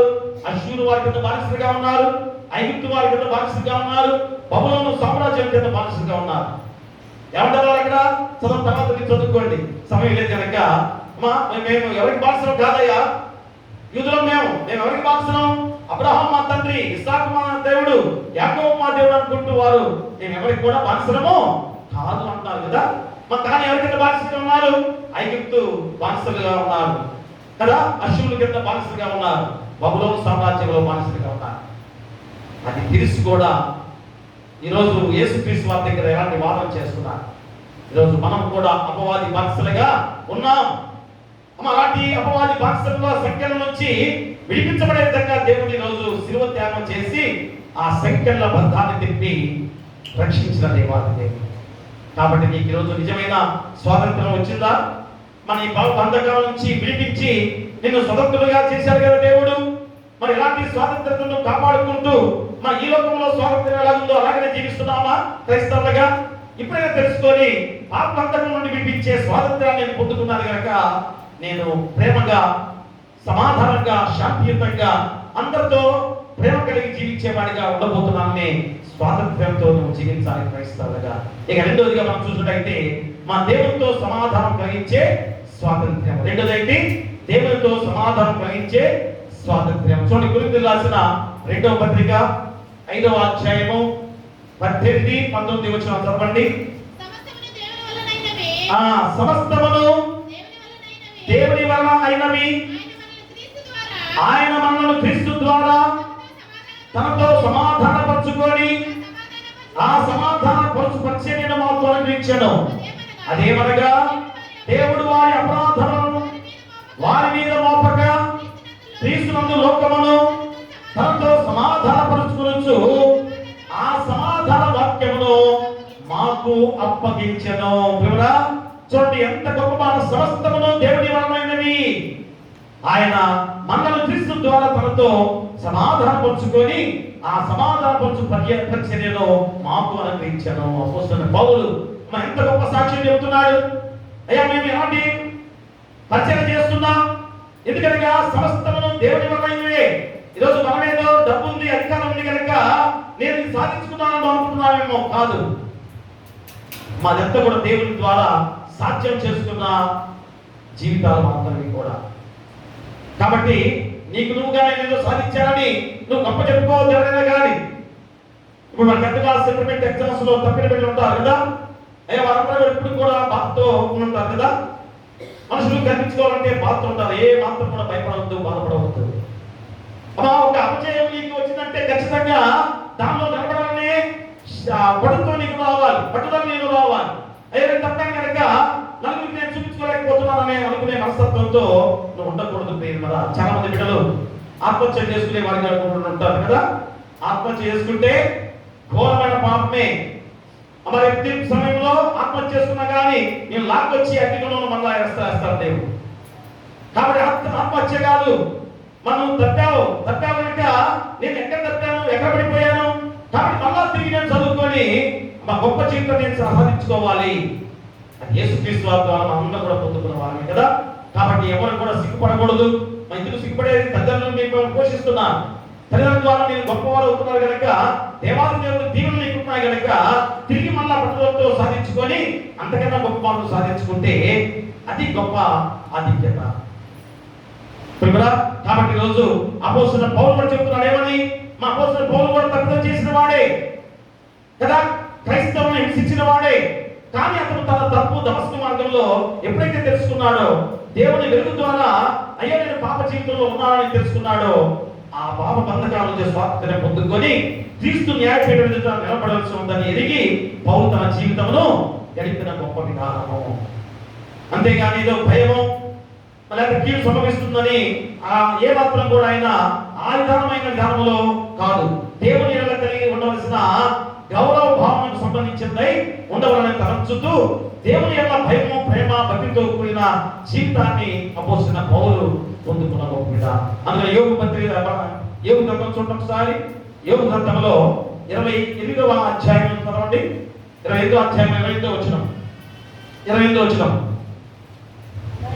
మరియు యెహోవా యందు భయభక్తులే జ్ఞానమనియు దుష్టత్వం విడుచుటయే వివేకమనియు ఆయన నరులకు సెలవిచ్చెను. కూడా యెహోవా యందు భయభక్తులే జ్ఞానమనియు దుష్టత్వం విడుచుటయే వివేకమనియు ఆయన నరులకు సెలవిచ్చెను. కాబట్టి ఈరోజు దేవుడితో సమాధానం కలిగించే స్వాతంత్ర్యాన్ని దేవుడు ఎలాగ ఇచ్చాడో అపోస్తలుడైన పౌలు ద్వారా నీకు గుర్తు చేసే గొప్ప వాక్యం. కాబట్టి తనలో ఉన్న బంధాన్ని వీడాడు. మా తిరిగి వల్ల ఎంత పరిశుద్ధతతో కూడి పరిచయం చేయడానికి మొదలుపెట్టాడు. ఎవరు నశింప చేయకుండా అయ్యని పరిచయం చేయాలి, అది దేవుడు మాకు ఇచ్చిన బాధ్యతని పరిచయం చేస్తున్నాడు. అందుకే పౌలు తన యథార్థతను కొరింథీయులకి ముందుగా నిరూపించుకునే ప్రయత్నం చేస్తూ ఈ యొక్క లేఖన భాగం ద్వారా మనం తెలియజేస్తున్న ఒక విధానం. కాబట్టి మా క్రీస్తు ప్రేమ మమ్మల్ని బలవంతం చేయించున్నది. చూడండి ఎంత గొప్ప మాట. మా క్రీస్తు ప్రేమ మమ్మల్ని బలవంతం చేయించున్నది అంటే అర్థమేంటి? ఆయన చూపించిన ప్రేమ ద్వారా నేను రక్షించబడ్డాను కనుక నేను ఎందుకు వాడిని ప్రేమించి రక్షింపజేసే బాధ్యత నాది. క్రైస్తవుడిగా మనం ఉన్నామా? ఈరోజు మనందరం రక్షించబడ్డ వారమే. మరి రక్షించబడ్డ వారందరూ కూడా ఎందుకు వాడిని రక్షించాలనే ప్రయత్నం చేస్తున్నామా? వాడి పాపంలో ఉండకూడదు, పాపం నుంచి బయటకు రావాలి అనే ఆలోచన క్రైస్తవుడిగా నువ్వు చేస్తున్నావా? నాకెందుకంటే వాడితో అమ్మ వాటితో పెట్టుకుంటే నా మీదకి వస్తుందా, నాకెందుకని అనుకునే వారిగా జీవిస్తున్నామా? ప్రేమరా, కాబట్టి నువ్వు పాపం చేయకుండా ఎదుగు వాడిని పాపం చేయకుండా ఉండాల్సిన బాధ్యత కూడా నీపై ఉందని గుర్తు చేస్తున్నారు పౌలు జీవితం ద్వారా. అందుకనే మా ప్రజలకు పరిచయం చేయతూ క్రీస్తు అందరి కొరకు మృతి చెందాడు కనుక జీవించు వారు తమ కొరకే కాక ఇతరులను జీవింప చేయడం కొరకు జీవించాలని పౌలు వ్యక్తపరుస్తున్నాడు. యేసుక్రీస్తు వారు ఒక్కరి కొరకే ప్రాణం త్యాగం చేశాడా? ఆయన కుటుంబం కొరకు ఏమో త్యాగం చేశాడా? కాదు, అందరి కొరకు ఆయన ప్రాణం త్యాగం చేశాడు. అంటే అందరి మీద ఎంత ప్రేమ ఉందా ఆయనకి? మరి ఆ ప్రేమ మనం చూపించవద్దా? మనందరిలో కూడా ఆ ప్రేమ ఉండొద్దా? కాబట్టి తోటి వాడిని, పొరుగు వాడిని ఎలాంటి ప్రేమగా చూసుకునే బాధ్యత నీపై ఉంది. అందుకనే మా సమాధానం పరచు పరిచర్య ఈరోజు అపోస్తలుడైన పౌలు చేసిన గొప్ప పరిచర్య. 17వ వచనం ఒకసారి. కాగా ఎవడైనా క్రీస్తునందు ఎడల వాడు నూతన సృష్టి, పాతవి గతించెను, ఇదిగో కొత్తవాయెను, సమస్తమును దేవుని వలనైనవి, ఆయన మనల్ని క్రీస్తు ద్వారా తనతో సమాధానపరుచుకొని ఆ సమాధానపరచు పరిచర్యను మాకు అనుగ్రహించారు. అదేమనగా దేవుడు వారి అపరాధలను వారి మీద మోపగా క్రీస్తునందు లోకమును తనతో సమాధానపరచుకొనుచు ఆ సమాధాన వాక్యము మాకు అప్పగించారు. కావున దేవుడు మా ద్వారా వేడుకున్నట్లు మేము క్రీస్తుకు రాయబారులమై దేవునితో సమాధానపడుడని క్రీస్తు పక్షంగా మిమ్మల్ని బతిమాలుకొంచున్నాము. ఎంత గొప్ప మాట! క్రీస్తు ద్వారా మనం సమాధాన పడ్డాం. మరి సమాధాన పడ్డా నీవు ఎదుటి వారితో సమాధాన పడ్డావా? ఎంతమంది సమాధానం లేకుండా జీవిస్తున్నారు? మా చిన్న చిన్న విషయాల్లో సమాధానం లేకుండా జీవిస్తున్నాం. బండ బూతులు కదా, ఇక పట్టరాని బూతులు మనమే అనుకుంటాం. పట్టరాని బూతులు గుర్తించారంటే అంటారు. ఎందుకు రావాలి? మనిషి మీద అంత కోపం ఎందుకు వస్తుంది? మా కోపం బానిసత్వం కాదా? మా నీలో బూతులు బానిసత్వం కాదా? అది అపవాది చెప్పిన ద్వారా వచ్చే మాటలే, మా అపవాది మనల్ని రేకెత్తించిన విధానాలే. కాబట్టి నీలో క్రీస్తు ప్రేమ ఉన్నట్లయితే ఎంత ఓర్పు రావాలి? ఆ శిలువ త్యాగం ద్వారా ఎంత ఓర్పుతో మన కొరకు ఆయన శిలువ త్యాగం చేశాడు. నీలో చిన్న విషయంలో కదా, చిన్న విషయంలో కోపంతో రాళ్ళతో చంపేయటాలు, మా భయంకరంగా ఆడవారిని చంపేయటాలు, ఎన్నో ఎన్నో ఘోరమైన ఇబ్బందులు ఈరోజు మనం ప్రతిరోజు కూడా పేపర్ తీయగానే వార్తలు తీయగానే ఏదో ఒక సంఘటన కనిపిస్తూ ఉంటుంది కదా. మరి ఎవరి కింద బానిసత్వంగా మనం ఒకసారి ఆలోచించే, సమాధానం నీలో ఉందో లేదో ఒకసారి ఆలోచన చేసుకోవాలి. ఎందుకంటే ఈరోజు మనందరం కూడా ఎవరైనా క్రీస్తునందున్న ఎడల వాడు నూతన సృష్టిగా చేయబడను. దేవుడు క్రీస్తు ద్వారా మనను తనతో సమాధానం పంచుకుని ఉన్నాడు కనుక మనందరం కూడా సమాధాన కర్తలుగా ఈరోజు మార్చబడ్డాం. మనం కూడా ఎదుటి వాటితో సమాధానంగా ఉండాల్సిన బాధ్యత. అదే శిలువలో చూపించిన గొప్ప ప్రేమ. 14 చెబుతున్నాడు కదా ఏమని చూడండి. 14 క్రీస్తు ప్రేమ మమ్మల్ని బలవంతము చేయుచున్నది. ఎలాగనగా అందరి కొరకు ఒకడు మృతి పొందను గనక అందరూ మృతి పొందరనియు జీవించు వారికి మీదట తమ వరకు కాక తమ నిమిత్తము మృతి పొంది తిరిగి లేచిన వారి కొరకే జీవించుటకు ఆయన అందరి కొరకు మృతి పొందిననియు నిశ్చయించుకొనుచున్నాము. కావున ఇక మీదట మేము శరీర రీతిగా ఎవరినైనాను ఎరుగము. మేము క్రీస్తును శరీర రీతిగా ఎరిగిండినను ఇక మీదట ఆయనను అలాగూ ఎరగము. కాగా ఎవరైనా క్రీస్తునందు ఎడల వాడు నూతన సృష్టి, పాతవి గతించడు, ఇవిగో కొత్తమాయను. ఎందుకు సార్లు పాతవి గతించడు, కొత్తమాయన నూతన సృష్టితో ఉన్నామని ఎందుకు పదే పదే చెప్తున్న మాటలని? మనందరం నూతన సృష్టిలో జీవిస్తున్నాం ఈరోజు. మరి నూతన సృష్టితో జీవించిన అందరిలో కూడా ఎలాంటి స్వభావం మనలో ఉండాలి, ఎలాంటి గుణ లక్షణాలు మనలో కలిగి ఉండాలి. కాబట్టి ఇప్పుడైనా గమనించుకొని మన ఈ హృదయంలో సమాధానం లేకుండా ఉందా? మన దేవుడితో సంబంధము కోల్పోయావా?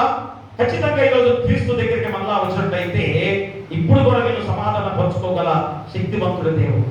ఆ సమాధానం ద్వారా నీవు కూడా ఎదుటి వాటితో సమాధానం పంచుకొని ఈ లోకంలో ఆ ప్రేమ, శాంతి, సమాధానంతో ప్రశాంతంగా జీవించే జీవితం దేవుడు నీకు ఇస్తున్న గొప్ప. కాబట్టి ఈ లోకంలో శాంతి ఎక్కడ ఉందండి? ఈ లోకంలో సంతోషం ఎక్కడ ఉందండి? ఈ లోకంలో ఆనందం ఎక్కడ ఉందని నువ్వు అనుకుంటున్నావా? ప్రియమలా, నీ క్రియల ద్వారా నువ్వు చేసుకునే విధానమే నీకు సంతోషము, సమాధానము, శాంతి, ఆ ప్రేమ ద్వారా పొందుకునే గొప్ప బాధ్యత. అది క్రీస్తు శిలువ ద్వారా ఆ ప్రేమను మనకు పంచి ఇచ్చుండగా దాన్ని మనం ఇతరులకు పంచి ఆ సమాధానంతో జీవించే కర్తలుగా జీవించాలి. ఇక మూడోది చివరిగా మా స్థితితో జీవింపజేసే స్వాతంత్ర్యము. చూడండి, మూడోది స్థితితో జీవింపజేసే స్వాతంత్ర్యము. ఎందుకు రోజు పాత్రన్న వాక్యభాగం చివరిలో చెప్పింది? మా యెషయా ప్రవక్త ముందుగానే యేసుక్రీస్తు వారి లోకానికి వచ్చి శిలువ త్యాగం ద్వారా నిన్ను నన్ను రక్షింపజేస్తున్నాడు కనుక ఆయన నిన్ను పాపంతగా నుంచి విడిపించే దేవుడు ఆయన, నిన్ను సమాధానకర్తగా చేసే దేవుడు ఆయన. కాబట్టి మీరందరూ కూడా ఎలా ఉండాలి? దేవుని స్తుతించే, కృతజ్ఞతాస్తుతులు చెల్లించే వారికినే మీరు ఉండాలి అని చెప్పబడిన గొప్ప వాక్యం. అందుకనే మూడవ అంశం ఏంటి? స్థితితో జీవింపజేసే స్వాతంత్ర్యము. దేవుడా, మొట్టమొదటి పాప బంధకాల నుంచి విడిపించే స్వాతంత్ర్యము. రెండోది దేవునితో సమాధానం కలిగించే స్వాతంత్ర్యం. మూడోది స్థితితో జీవింపజేసే స్వాతంత్ర్యము. చూడండి, యెషయా గ్రంథము 12వ అధ్యాయము 2వ వచనాన్ని మనం చదువుకుందాం. ఇదిగో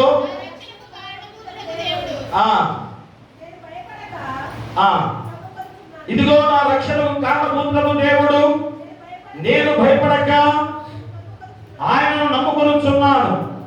యెహోవా యెహోవాయే నాకు బలము, ఆయనే నా కీర్తనాస్పదము, ఆయన నాకు రక్షణ ధారమాయను. ప్రియరా, యెషయా ప్రవక్త ద్వారా దేవుడు ఎంత గొప్ప మాట! ఇదిగో నా రక్షణకు కారణభూతుడు దేవుడు, నేను భయపడక ఆయన నమ్ముకొని ఉన్నాను.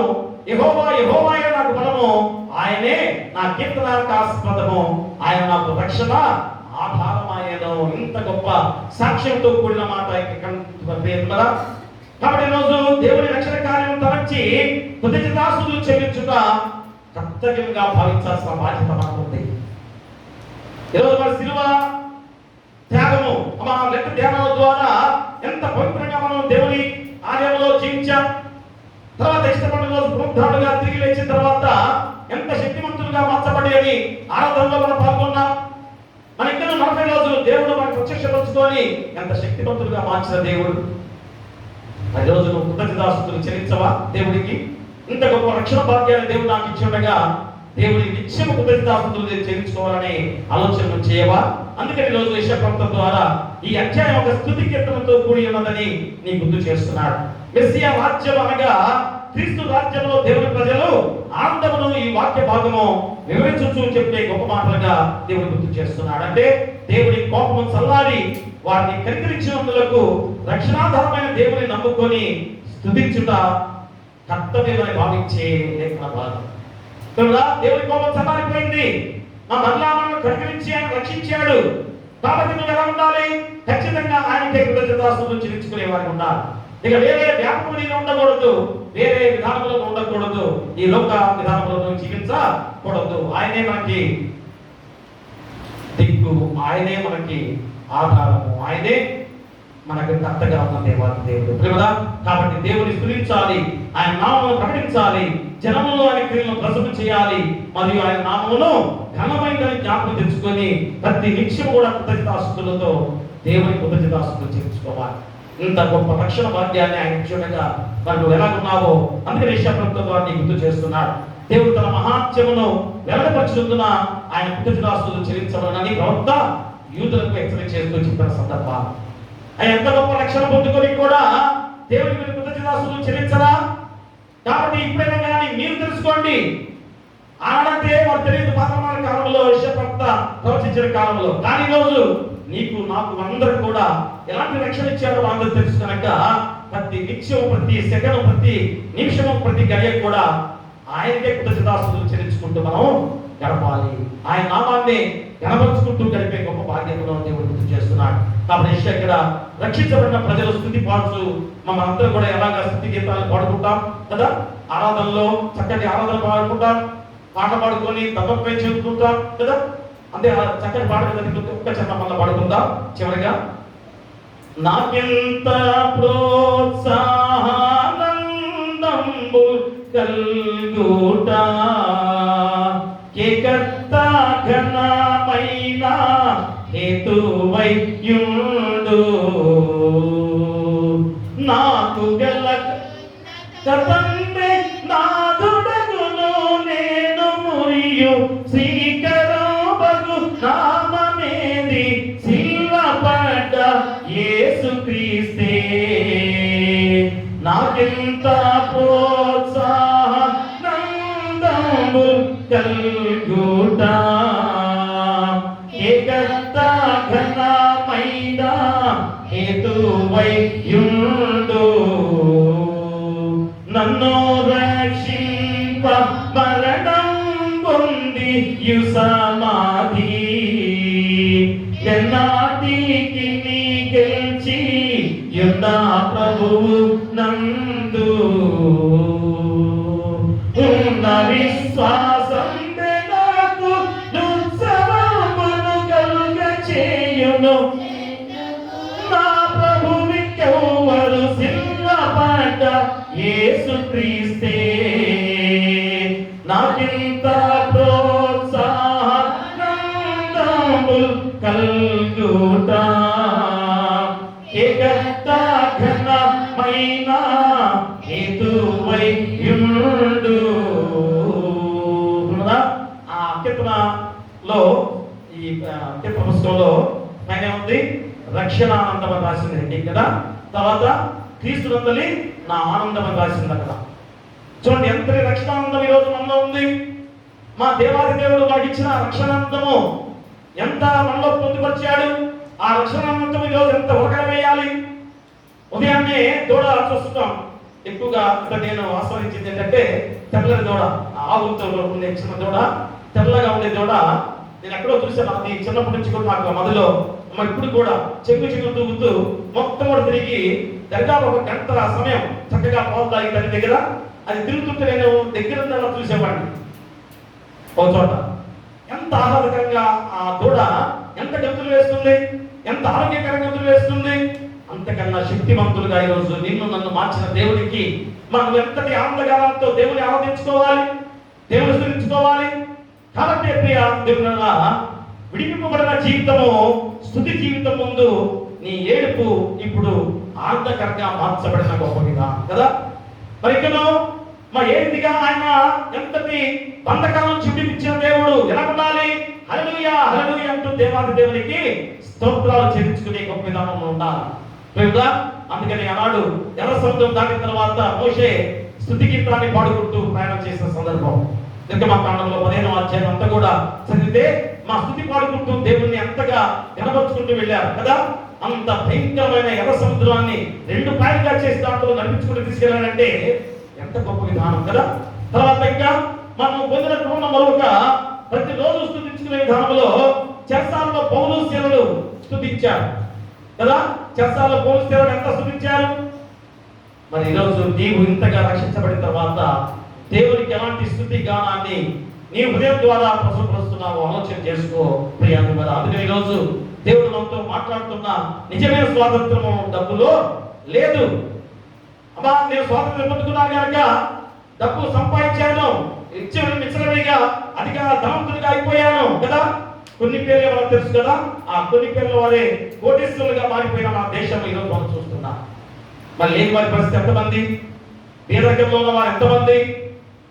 అలాంటిది నిజమైన స్వాతంత్రమేనా? స్వాతంత్రం వస్తే అందరూ సమానంగా ఉండాలి, అందరూ సమాధానంగా ఉండాలి.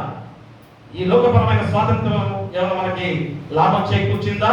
కాదు. యేసుక్రీస్తు వారి ద్వారా ఇచ్చిన ఈ స్వాతంత్రం ద్వారా అసలైన మూలం ఏంటనగా మన పాప బంధకాల నుంచి విడిపించే స్వాతంత్ర్యము, మా దేవునితో సమాధాన పంచుకునే స్వాతంత్ర్యము, స్థితితో మా దేవుని గణపరుచుకునే స్వాతంత్ర్యము. ఈ 3 మాటలు ఈరోజు నీకు గుర్తు చేసిన మాట. కాబట్టి మా డబ్బులో లేదు, లోకములో లేదు, మనుషుల్లో లేదు, అది క్రీస్తులోనే ఆ స్వాతంత్ర్యం మనకి లభించింది కనుక ఏం చేయాలి? క్రీస్తు పాపబంధకం నుంచి విడిపిస్తాడు, క్రీస్తు దేవునితో సమాధానం కలిగిస్తాడు, క్రీస్తు స్తుతి జీవితాన్ని మనకి ఇచ్చిన దేవాది దేవుడిగా ఉన్నాడు. కాబట్టి ఈరోజు మనందరం కూడా ఆ క్రీస్తు దగ్గరికి వచ్చి ఇలాంటి స్తుతి గీతాలతో స్తుతి గానాలతో దేవుని నామాన్ని గర్వపరుచుకుంటూ ఆయన కృతజ్ఞతాస్తుతులు చెల్లించే వారిగా ఉండాలి. కాబట్టి ఒక్కసారి చివరిగా నిజమైన స్వాతంత్రం ఇచ్చే క్రీస్తు ఎలాంటి విధానంలో స్వాతంత్రం ఇచ్చాడు, ఏ విషయంలో మనం స్వాతంత్రం ఇచ్చాడు చెప్పండి ఒకసారి. ఒకటేంటి? పాపబంధకం నుంచి విడిపించే స్వాతంత్రం. రెండోది దేవునితో సమాధానం కలిగించే స్వాతంత్రం. మూడోది స్తుతితో జీవింపజేసే స్వాతంత్రము. చెప్పండి మళ్ళీ ఒకసారి. పాపబంధకం నుంచి విడిపించే స్వాతంత్రం. రెండోది దేవునితో సమాధానం కలిగించే స్వాతంత్రం. మూడోది స్తుతితో జీవింపజేసే స్వాతంత్రము. ఇది నిజమైన స్వాతంత్రం మనం క్రీస్తు ద్వారా పొందుకున్న గొప్ప విధానం. అలాంటి గొప్ప జీవితాలు మనలో కలిగి ఉంటే మనందరం కూడా నిత్యరాజ్య వారసులమే, దేవుని వారసులమే. అక్కడ ఇంకెంత స్వాతంత్రం ఉంటుంది? మన ఈ లోకంలోనే ఈ విధంగా మనం జీవిస్తే, ఇంత స్వాతంత్రంగా జీవించే విధానం దేవుడు మనకిస్తే, అపవాది వశం చేసుకున్న లోకంలో అపవాది వశం చేసుకున్నా కానీ దేవునితో ఉన్నట్లయితే ఆ స్వాతంత్రం సంతోషంగా జీవించాం కదా. మనకి దేవుని దగ్గర ఎంత స్వాతంత్రం ఉంటుంది, మనకి ఎంత ఆనందం కలుగుతుంది. దాన్ని కొద్ది రోజుల్లోనే మనం పొందుకోబోతున్నాం కనుక ధైర్యంగా, పట్టుదలతో, ఓర్పుతో, సహనంతో మనందరూ కూడా ముందుకు సాగే బాధ్యతలు ఈరోజు ఉన్నట్లయితే, మా శ్రమను సహించుకొని ఓర్చుకొని ముందుకు సాగితే ఆ గొప్ప స్వాతంత్రం పరలోక రాజ్యంలో దేవుడు మనకి ఏర్పాటు చేశాడు. ఆ పరలోక రాజ్యము ఎక్కడో ఆకాశంలో ఎక్కడో అనుకుంటున్నారు కదా, మన మధ్యనే ఉంది, మనలోనే ఇక్కడే ఏర్పాటు చేయబోతున్నాడు ప్రియతమ. కాబట్టి ఈ లోకం అనగా అపవాదిష్టం చేసుకున్న లోకము తీసుకేస్తాడు, మళ్ళా కొత్త లోకంగా ఇక్కడే ఏర్పాటు చేయబోతున్నాడు. దానిలో మనం ఉండబోతున్నాం అనే గొప్ప ధైర్యంతో ముందుకు సాగే పిల్లగా ఉండాలని కోరుతూ మీకును మీ కుటుంబాలకును సదాకాలం దేవుడు తోడైనను గాక. ఆమేన్. సమస్త జ్ఞానమిచ్చిన దేవుని సమాధానము యేసుక్రీస్తులో మీ హృదయములకును మీ తలంపులకును కావలేనును గాక. ఆమేన్. దేవా యందు శుద్ధ హృదయము కలుగచేయుము. నా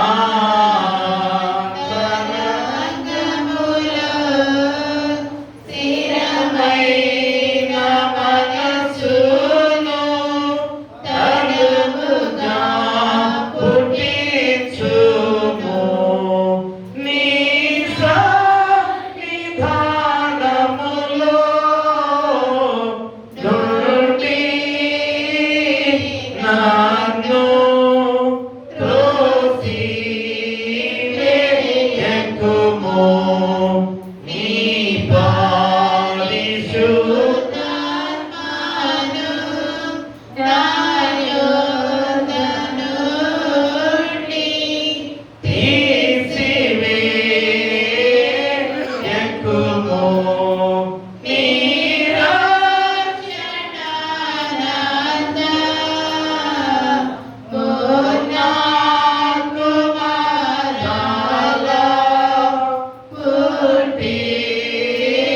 పుట్టించుము.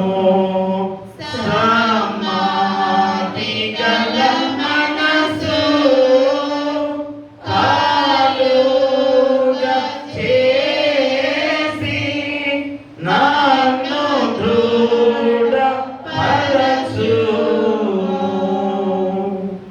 దయచేసి కూర్చోండి. కృతజ్ఞత కానుక మొక్కుబడి కానుక తెచ్చాలంటే మరి ముందుకు వచ్చి దేవుని ఆశీస్సులు పొందుకోవాల్సిందిగా కోరి ప్రార్థిస్తూ ఉన్నాం. స్తుతులు స్తోత్రాలు తండ్రి, మరొక గొప్ప సమయముగా ఈ పరిశుద్ధ విశ్రాంతి దినము ఈస్టర్ తర్వాత 4వ ఆదివారం ద్వారా మీ దివ్యమైన వాక్కుల చేత హృదయాలు నింపబడుతూ ఆయన ఎంతో శక్తివంతమైన ఆ జీవ వాక్కులు మాలో ఎన్నో మేలుతో ఆయన నింపబడే గొప్ప జీవిత విధానాలు అయ్యా గొప్ప రీతిగా తండ్రి ప్రతి విశ్రాంతి దినంలో కూడా అయ్యా నీ జీవ వాక్కుల ద్వారా మా హృదయాలు నింపబడుతూ వాక్యానుసారమైన జీవితాలతో మేము ముందుకు సాగుతున్న ప్రయాణంలో ఎన్నో మేళ్లు ఎన్నో ఆశీర్వాదాలు తండ్రి మాపై కుమ్మరిస్తున్న దేవాది దేవుడు. అయ్యా మీరు చేసిన ఉపకారంలో దేనిని మరొక అయ్యా బిడ్డల వల్ల తిరిగి వచ్చి మీ పాసందులో ఈ బలిపీఠం ఎదురుగా నించొని కృతజ్ఞతార్పణ చెల్లించిన విధానాన్ని బట్టి మీకే వేలాది స్తోత్రాలు. అయ్యా వారికి ఏ విషయంలో మేలు జరిగాయో మళ్ళా గుర్తు చేసుకుని వారి కొరకు మేము ప్రార్థిస్తున్నాం. అయ్యా ముఖ్యంగా ఆరోగ్య విషయంలో అయ్యా అనారోగ్యతలు ఎక్కువగా ఈ లోకంలో వచ్చే విధానంలో ఉండగా అయ్యా అలాంటి అనారోగ్యత నుంచి కాపాడి అయ్యా మంచి ఆరోగ్యకరంగా మార్చిన దేవాది దేవుడిగా ఉండగా అయ్యా వారు వచ్చి కానుక సమర్పించున్నారేమో అయ్యా వారికి ఇందులో పరిపూర్ణ ఆరోగ్యాన్ని దయచేయండి. ఎలాంటి శోధన వారికి రానియకుండా మీరు ఎక్కడ భద్రపరచుకోండి. అలాగే తండ్రి ఉద్యోగస్తులుగా అయ్యా వారు చేసే ఉద్యోగంలో దశభాగాలు సమర్పిస్తున్న బిడ్డగా అలాగే కూలి పనులు చేసుకునే బిడ్డలకు కూడా అయ్యా దశభాగాలు సమర్పిస్తున్న గొప్ప విధానం తండ్రి అయ్యా వారిని దీవించి వారు చేసే ఉద్యోగాలలో అయ్యా రాకపోకల్లో ప్రమోషన్తో నడిపించమని వెళ్ళి ప్రార్థన చేస్తున్నాం. అయ్యా కూలి పనులకు వెళ్ళే వారిని కూడా కష్టాన్ని దగ్గర ప్రతిమను ఆరోగ్యకరంగా అయ్యా వారి కష్టమైన పనుల ద్వారా అయ్యా మేలుకరంగా జీవించే బాధ్యత వారికి దయచేయండి. అలాగే పాడి పశువుల ద్వారా కానీ అయ్యా యువతని వాహనాల ద్వారా లాభదాయకంగా నడిపించే విధానం కానీ వ్యవసాయం ద్వారా వ్యాపారం ద్వారా వచ్చే లాభదాయక విధానంలో కానీ అయ్యా బిడ్డల తండ్రి ఆయన మేలు పొందుకున్నారు కనుక వచ్చి కాను సమర్పించిన వారికి ఉన్నారేమో కాబట్టి ఆయన పాడి పశువులకు అయా పక్షులకు తండ్రి ఆయన మంచి ఆరోగ్యాన్ని దయచేయండి. అలాగే తండ్రి వాహనాల ద్వారా వ్యాపారం చేసుకునే విధానంలో ఆయా వ్యాపారం ద్వారా లాభదాయకంగా నడిపించి అయా వారు ఏ విధంగా శోభన రాని రేట్లో భద్రపరుచుకొని క్షేమకరంగా నడిపించండి. అలాగే తండ్రి ఆయన ఆయా వ్యాపారాల్లో కానీ ఆయా వ్యవసాయంలో కానీ ఆయా తండ్రి ఆయన లాభదాయకంగా నడిపించండి. కుటుంబాన్ని పోషించుకునే బాధ్యత దయచేయండి. అలాగే తండ్రి ఆయన మరి తండ్రి ఆయన కుటుంబంలో జరిగిన గొప్ప కార్యాలు పోసుకొని ఈ కాలం సమర్పించిన వారికి ఉన్నారేమో ఆయా కుటుంబాల్లో ఎక్కువ గొప్ప కార్యాలు జరిగే బాధ్యత దయచేయండి. ఆయా జన్మదిన వేడుకలు కానీ వెడ్డింగ్ యానివర్సరీ జరుపుకున్న విషయంలో ప్రార్థన చేస్తున్నాం. ఆయా వారి నూతన సంవత్సరమైన కార్యక్రమం ద్వారా ఆయా దీర్ఘాయం దయచేయండి. ఆయా మంచి ఆరోగ్యాలతో నడిపించమని వెళ్ళి ప్రార్థన చేస్తున్నాం. అలాగే కుటుంబాల్లో జరిగిన గొప్ప కార్యాలు పోసుకొని కూడా ఆయన సమర్పించిన ఈ కాలం బట్టి కూడా వారి కుటుంబాలను అత్యధికంగా దీవించి బలపరచమని వెళ్ళి ప్రార్థన చేస్తున్నాం. మరి తనిఖీలు మించి పనులు చేసుకునే బిడ్డలకు కూడా ఆ యొక్క స్థలచితమైన ధరంలో కూడా వారి కాలకు సమర్పిస్తుండగా ఆ ఎక్కువ వారు దీవించి బలమైన ఆరోగ్యకరంగా నడిపించే బాధ్యత వారికి దయచేయండి. మరి ఈ రీతిగా సమర్పించిన ఈ కానుకను బట్టి వారిని వారి కుటుంబాలను ఇంకొడంతులుగా అరుదంతులుగా నూరంతగా ఫలింపచేసి ఆ ఎక్కువ అత్యధిక ఆశీర్వాదాలు నిండుగా మెండుగా వారిపై కుమ్మరించమని నీ కుమారుడు మా ప్రభువైన యేసుక్రీస్తు ద్వారా వేడుకొంచున్నాము తండ్రి. ఆమేన్. తండ్రి, కుమార, పరిశుద్ధాత్మ త్రియేక దేవుని దీవెన ఇదిగో తండ్రి బిడ్డలు జరిగిన మేలు నిమిత్తము సమర్పించిన ఈ కానుకను బట్టి వారికి వారి కుటుంబాలకును వారి గృహాలకును గృహాలను నివసిస్తున్న ప్రతి బిడ్డకు కూడా సదాకాలము తోడైనను గాక. ఆమేన్. Thank you. సంఘ కానుకలు సమర్పించుకుందాం. సంఘ కానుకలు సమర్పించుకుందాం. వెనుదీతువా వెనుదీతువా నీకేసు అర్పణలు నీవే మాకిచ్చితివి మాకున్నా సకలాస్తులు మాకున్నా సకలాస్తులు మా ప్రభువా నీవే కదా నీకిచ్చు అర్పణలు నీవిప్పుడు దైకొనుమా.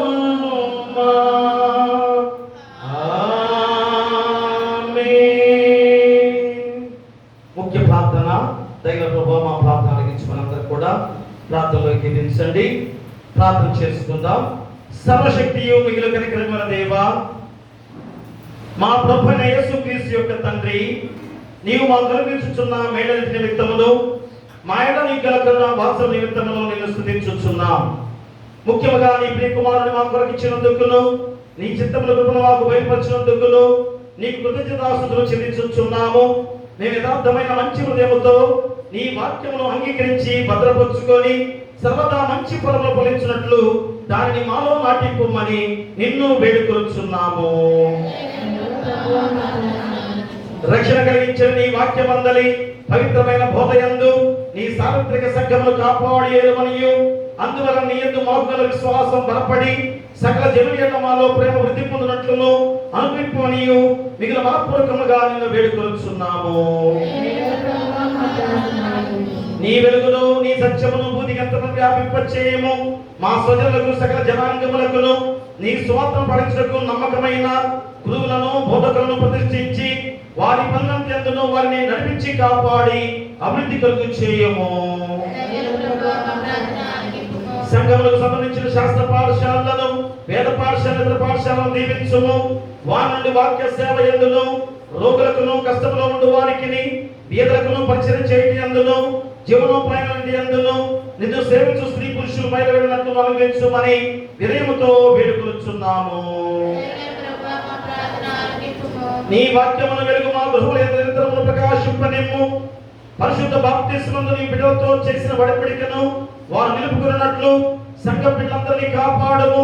వారు నీ యందు విశ్వాసం గల వారినిగాను నీ చిత్తమును శిక్షించుకున్న వారిగాను పెంచునట్లు తల్లిదండ్రులందరికీ నీ కృపను అనుగ్రహించుము.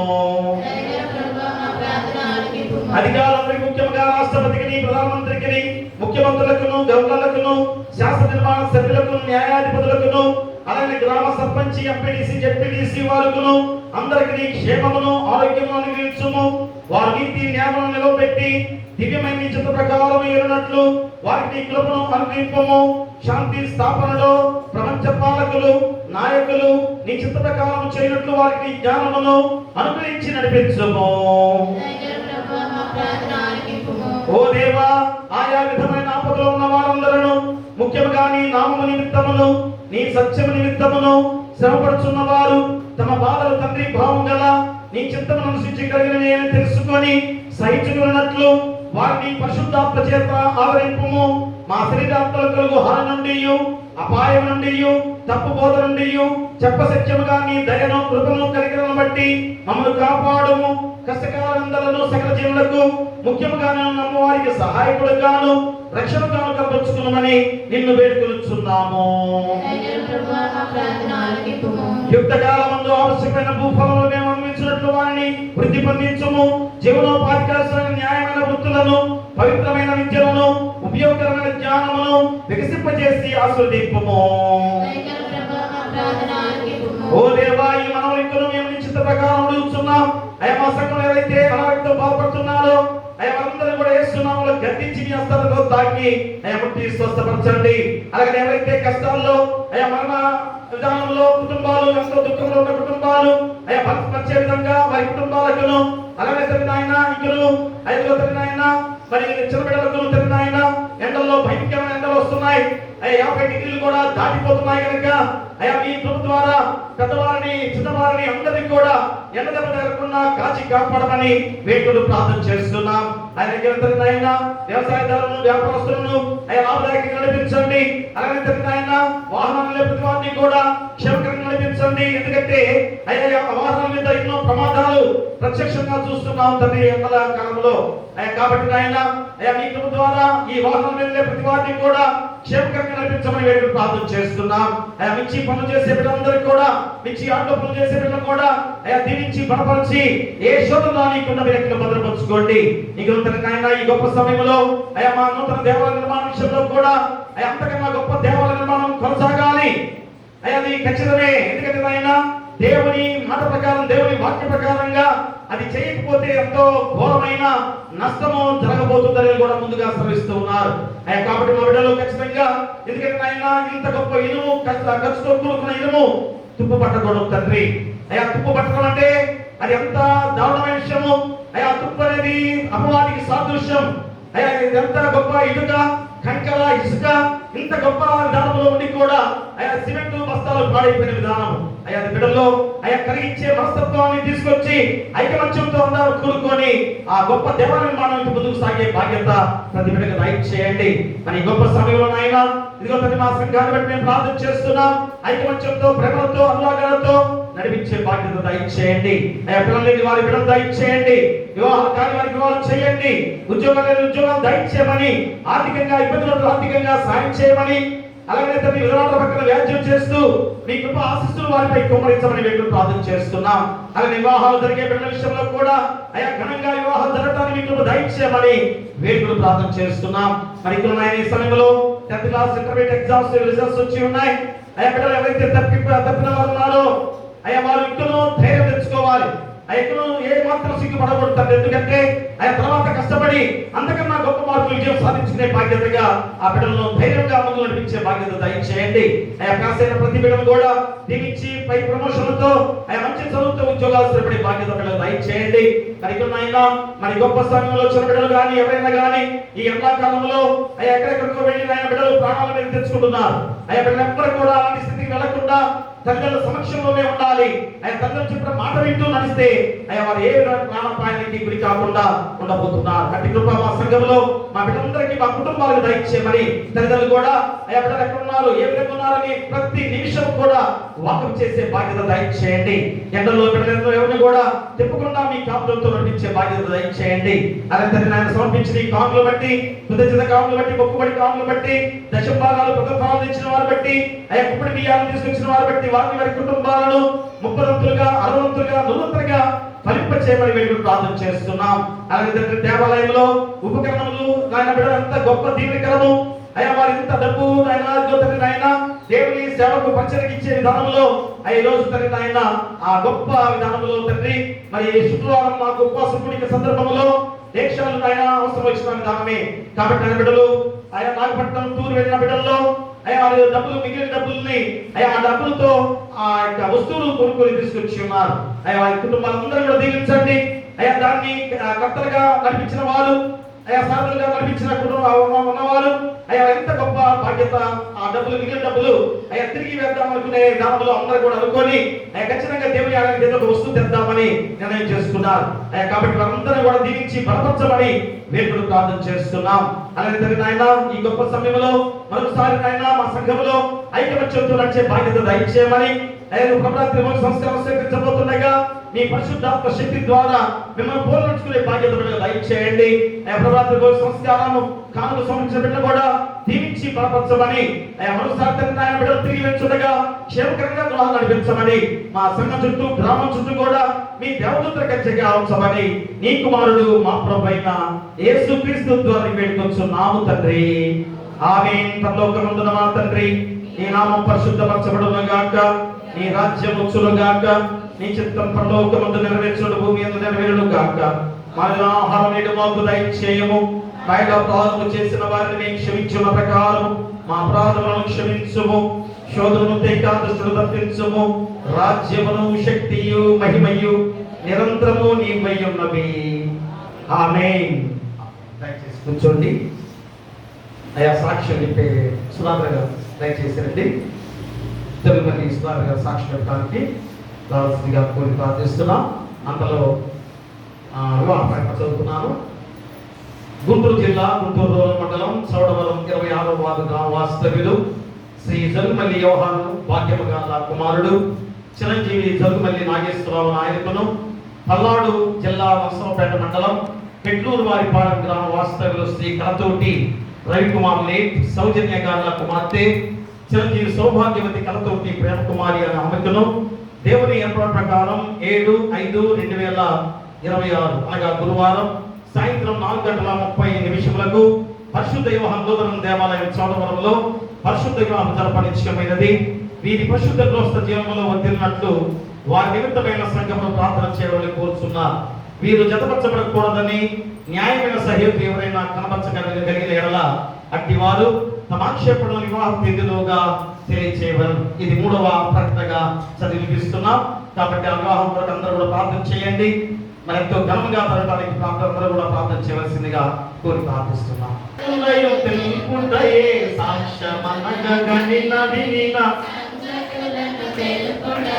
సాక్ష్యమిచ్చు కొరకు నన్ను స్వామి రక్షించెదంచు సాక్ష్యమిచ్చేదా మన స్వామి దేవుడంచు సాక్ష్యమిచ్చేదా.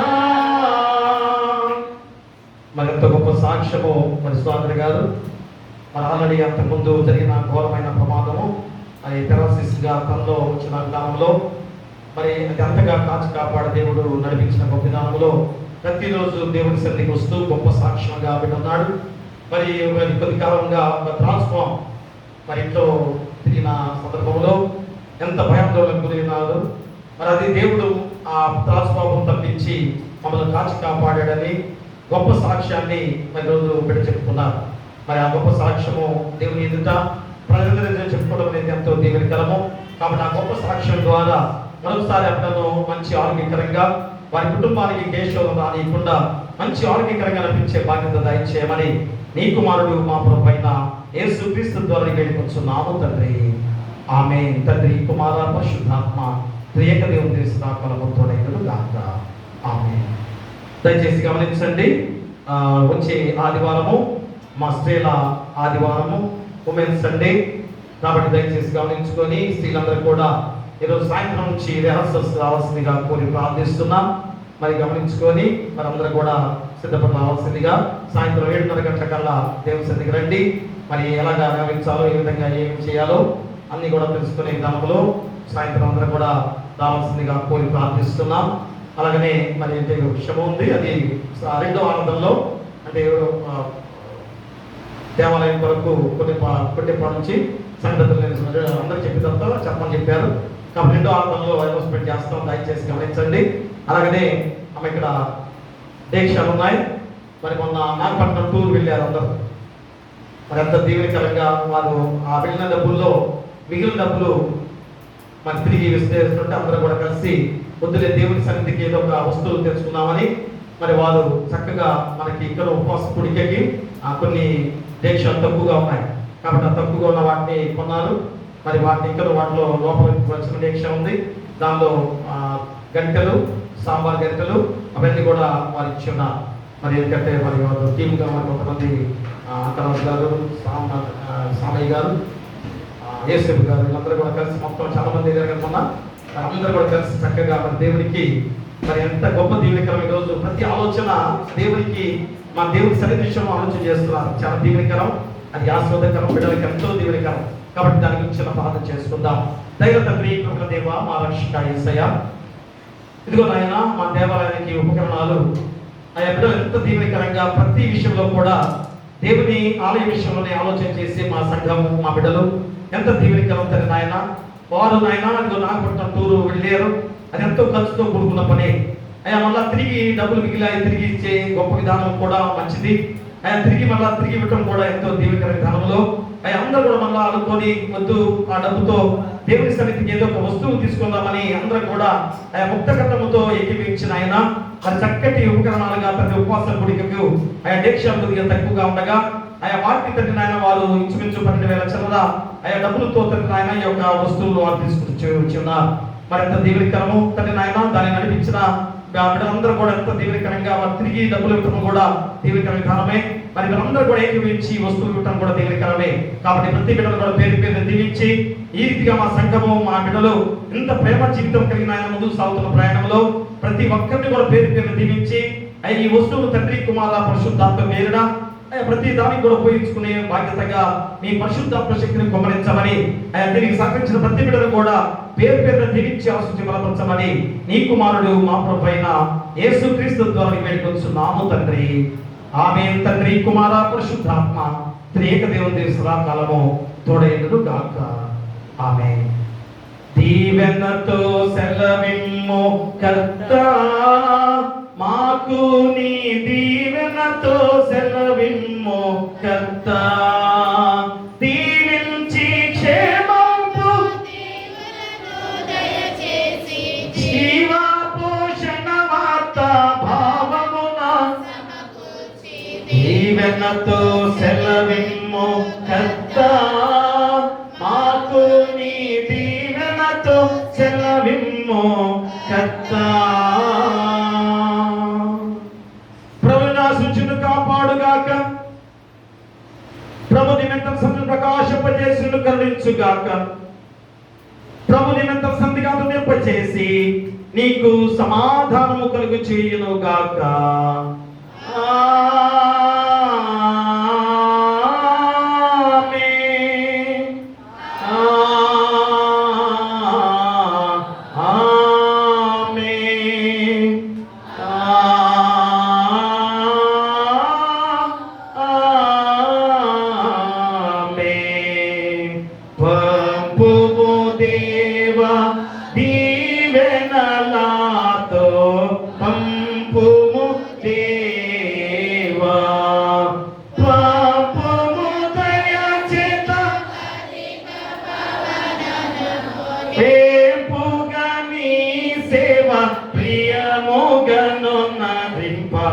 పంపుము దేవా దీవెనలాతో, పంపుము దేవా. ఆమేన్. ఉంటానండి. అందరికీ God bless you.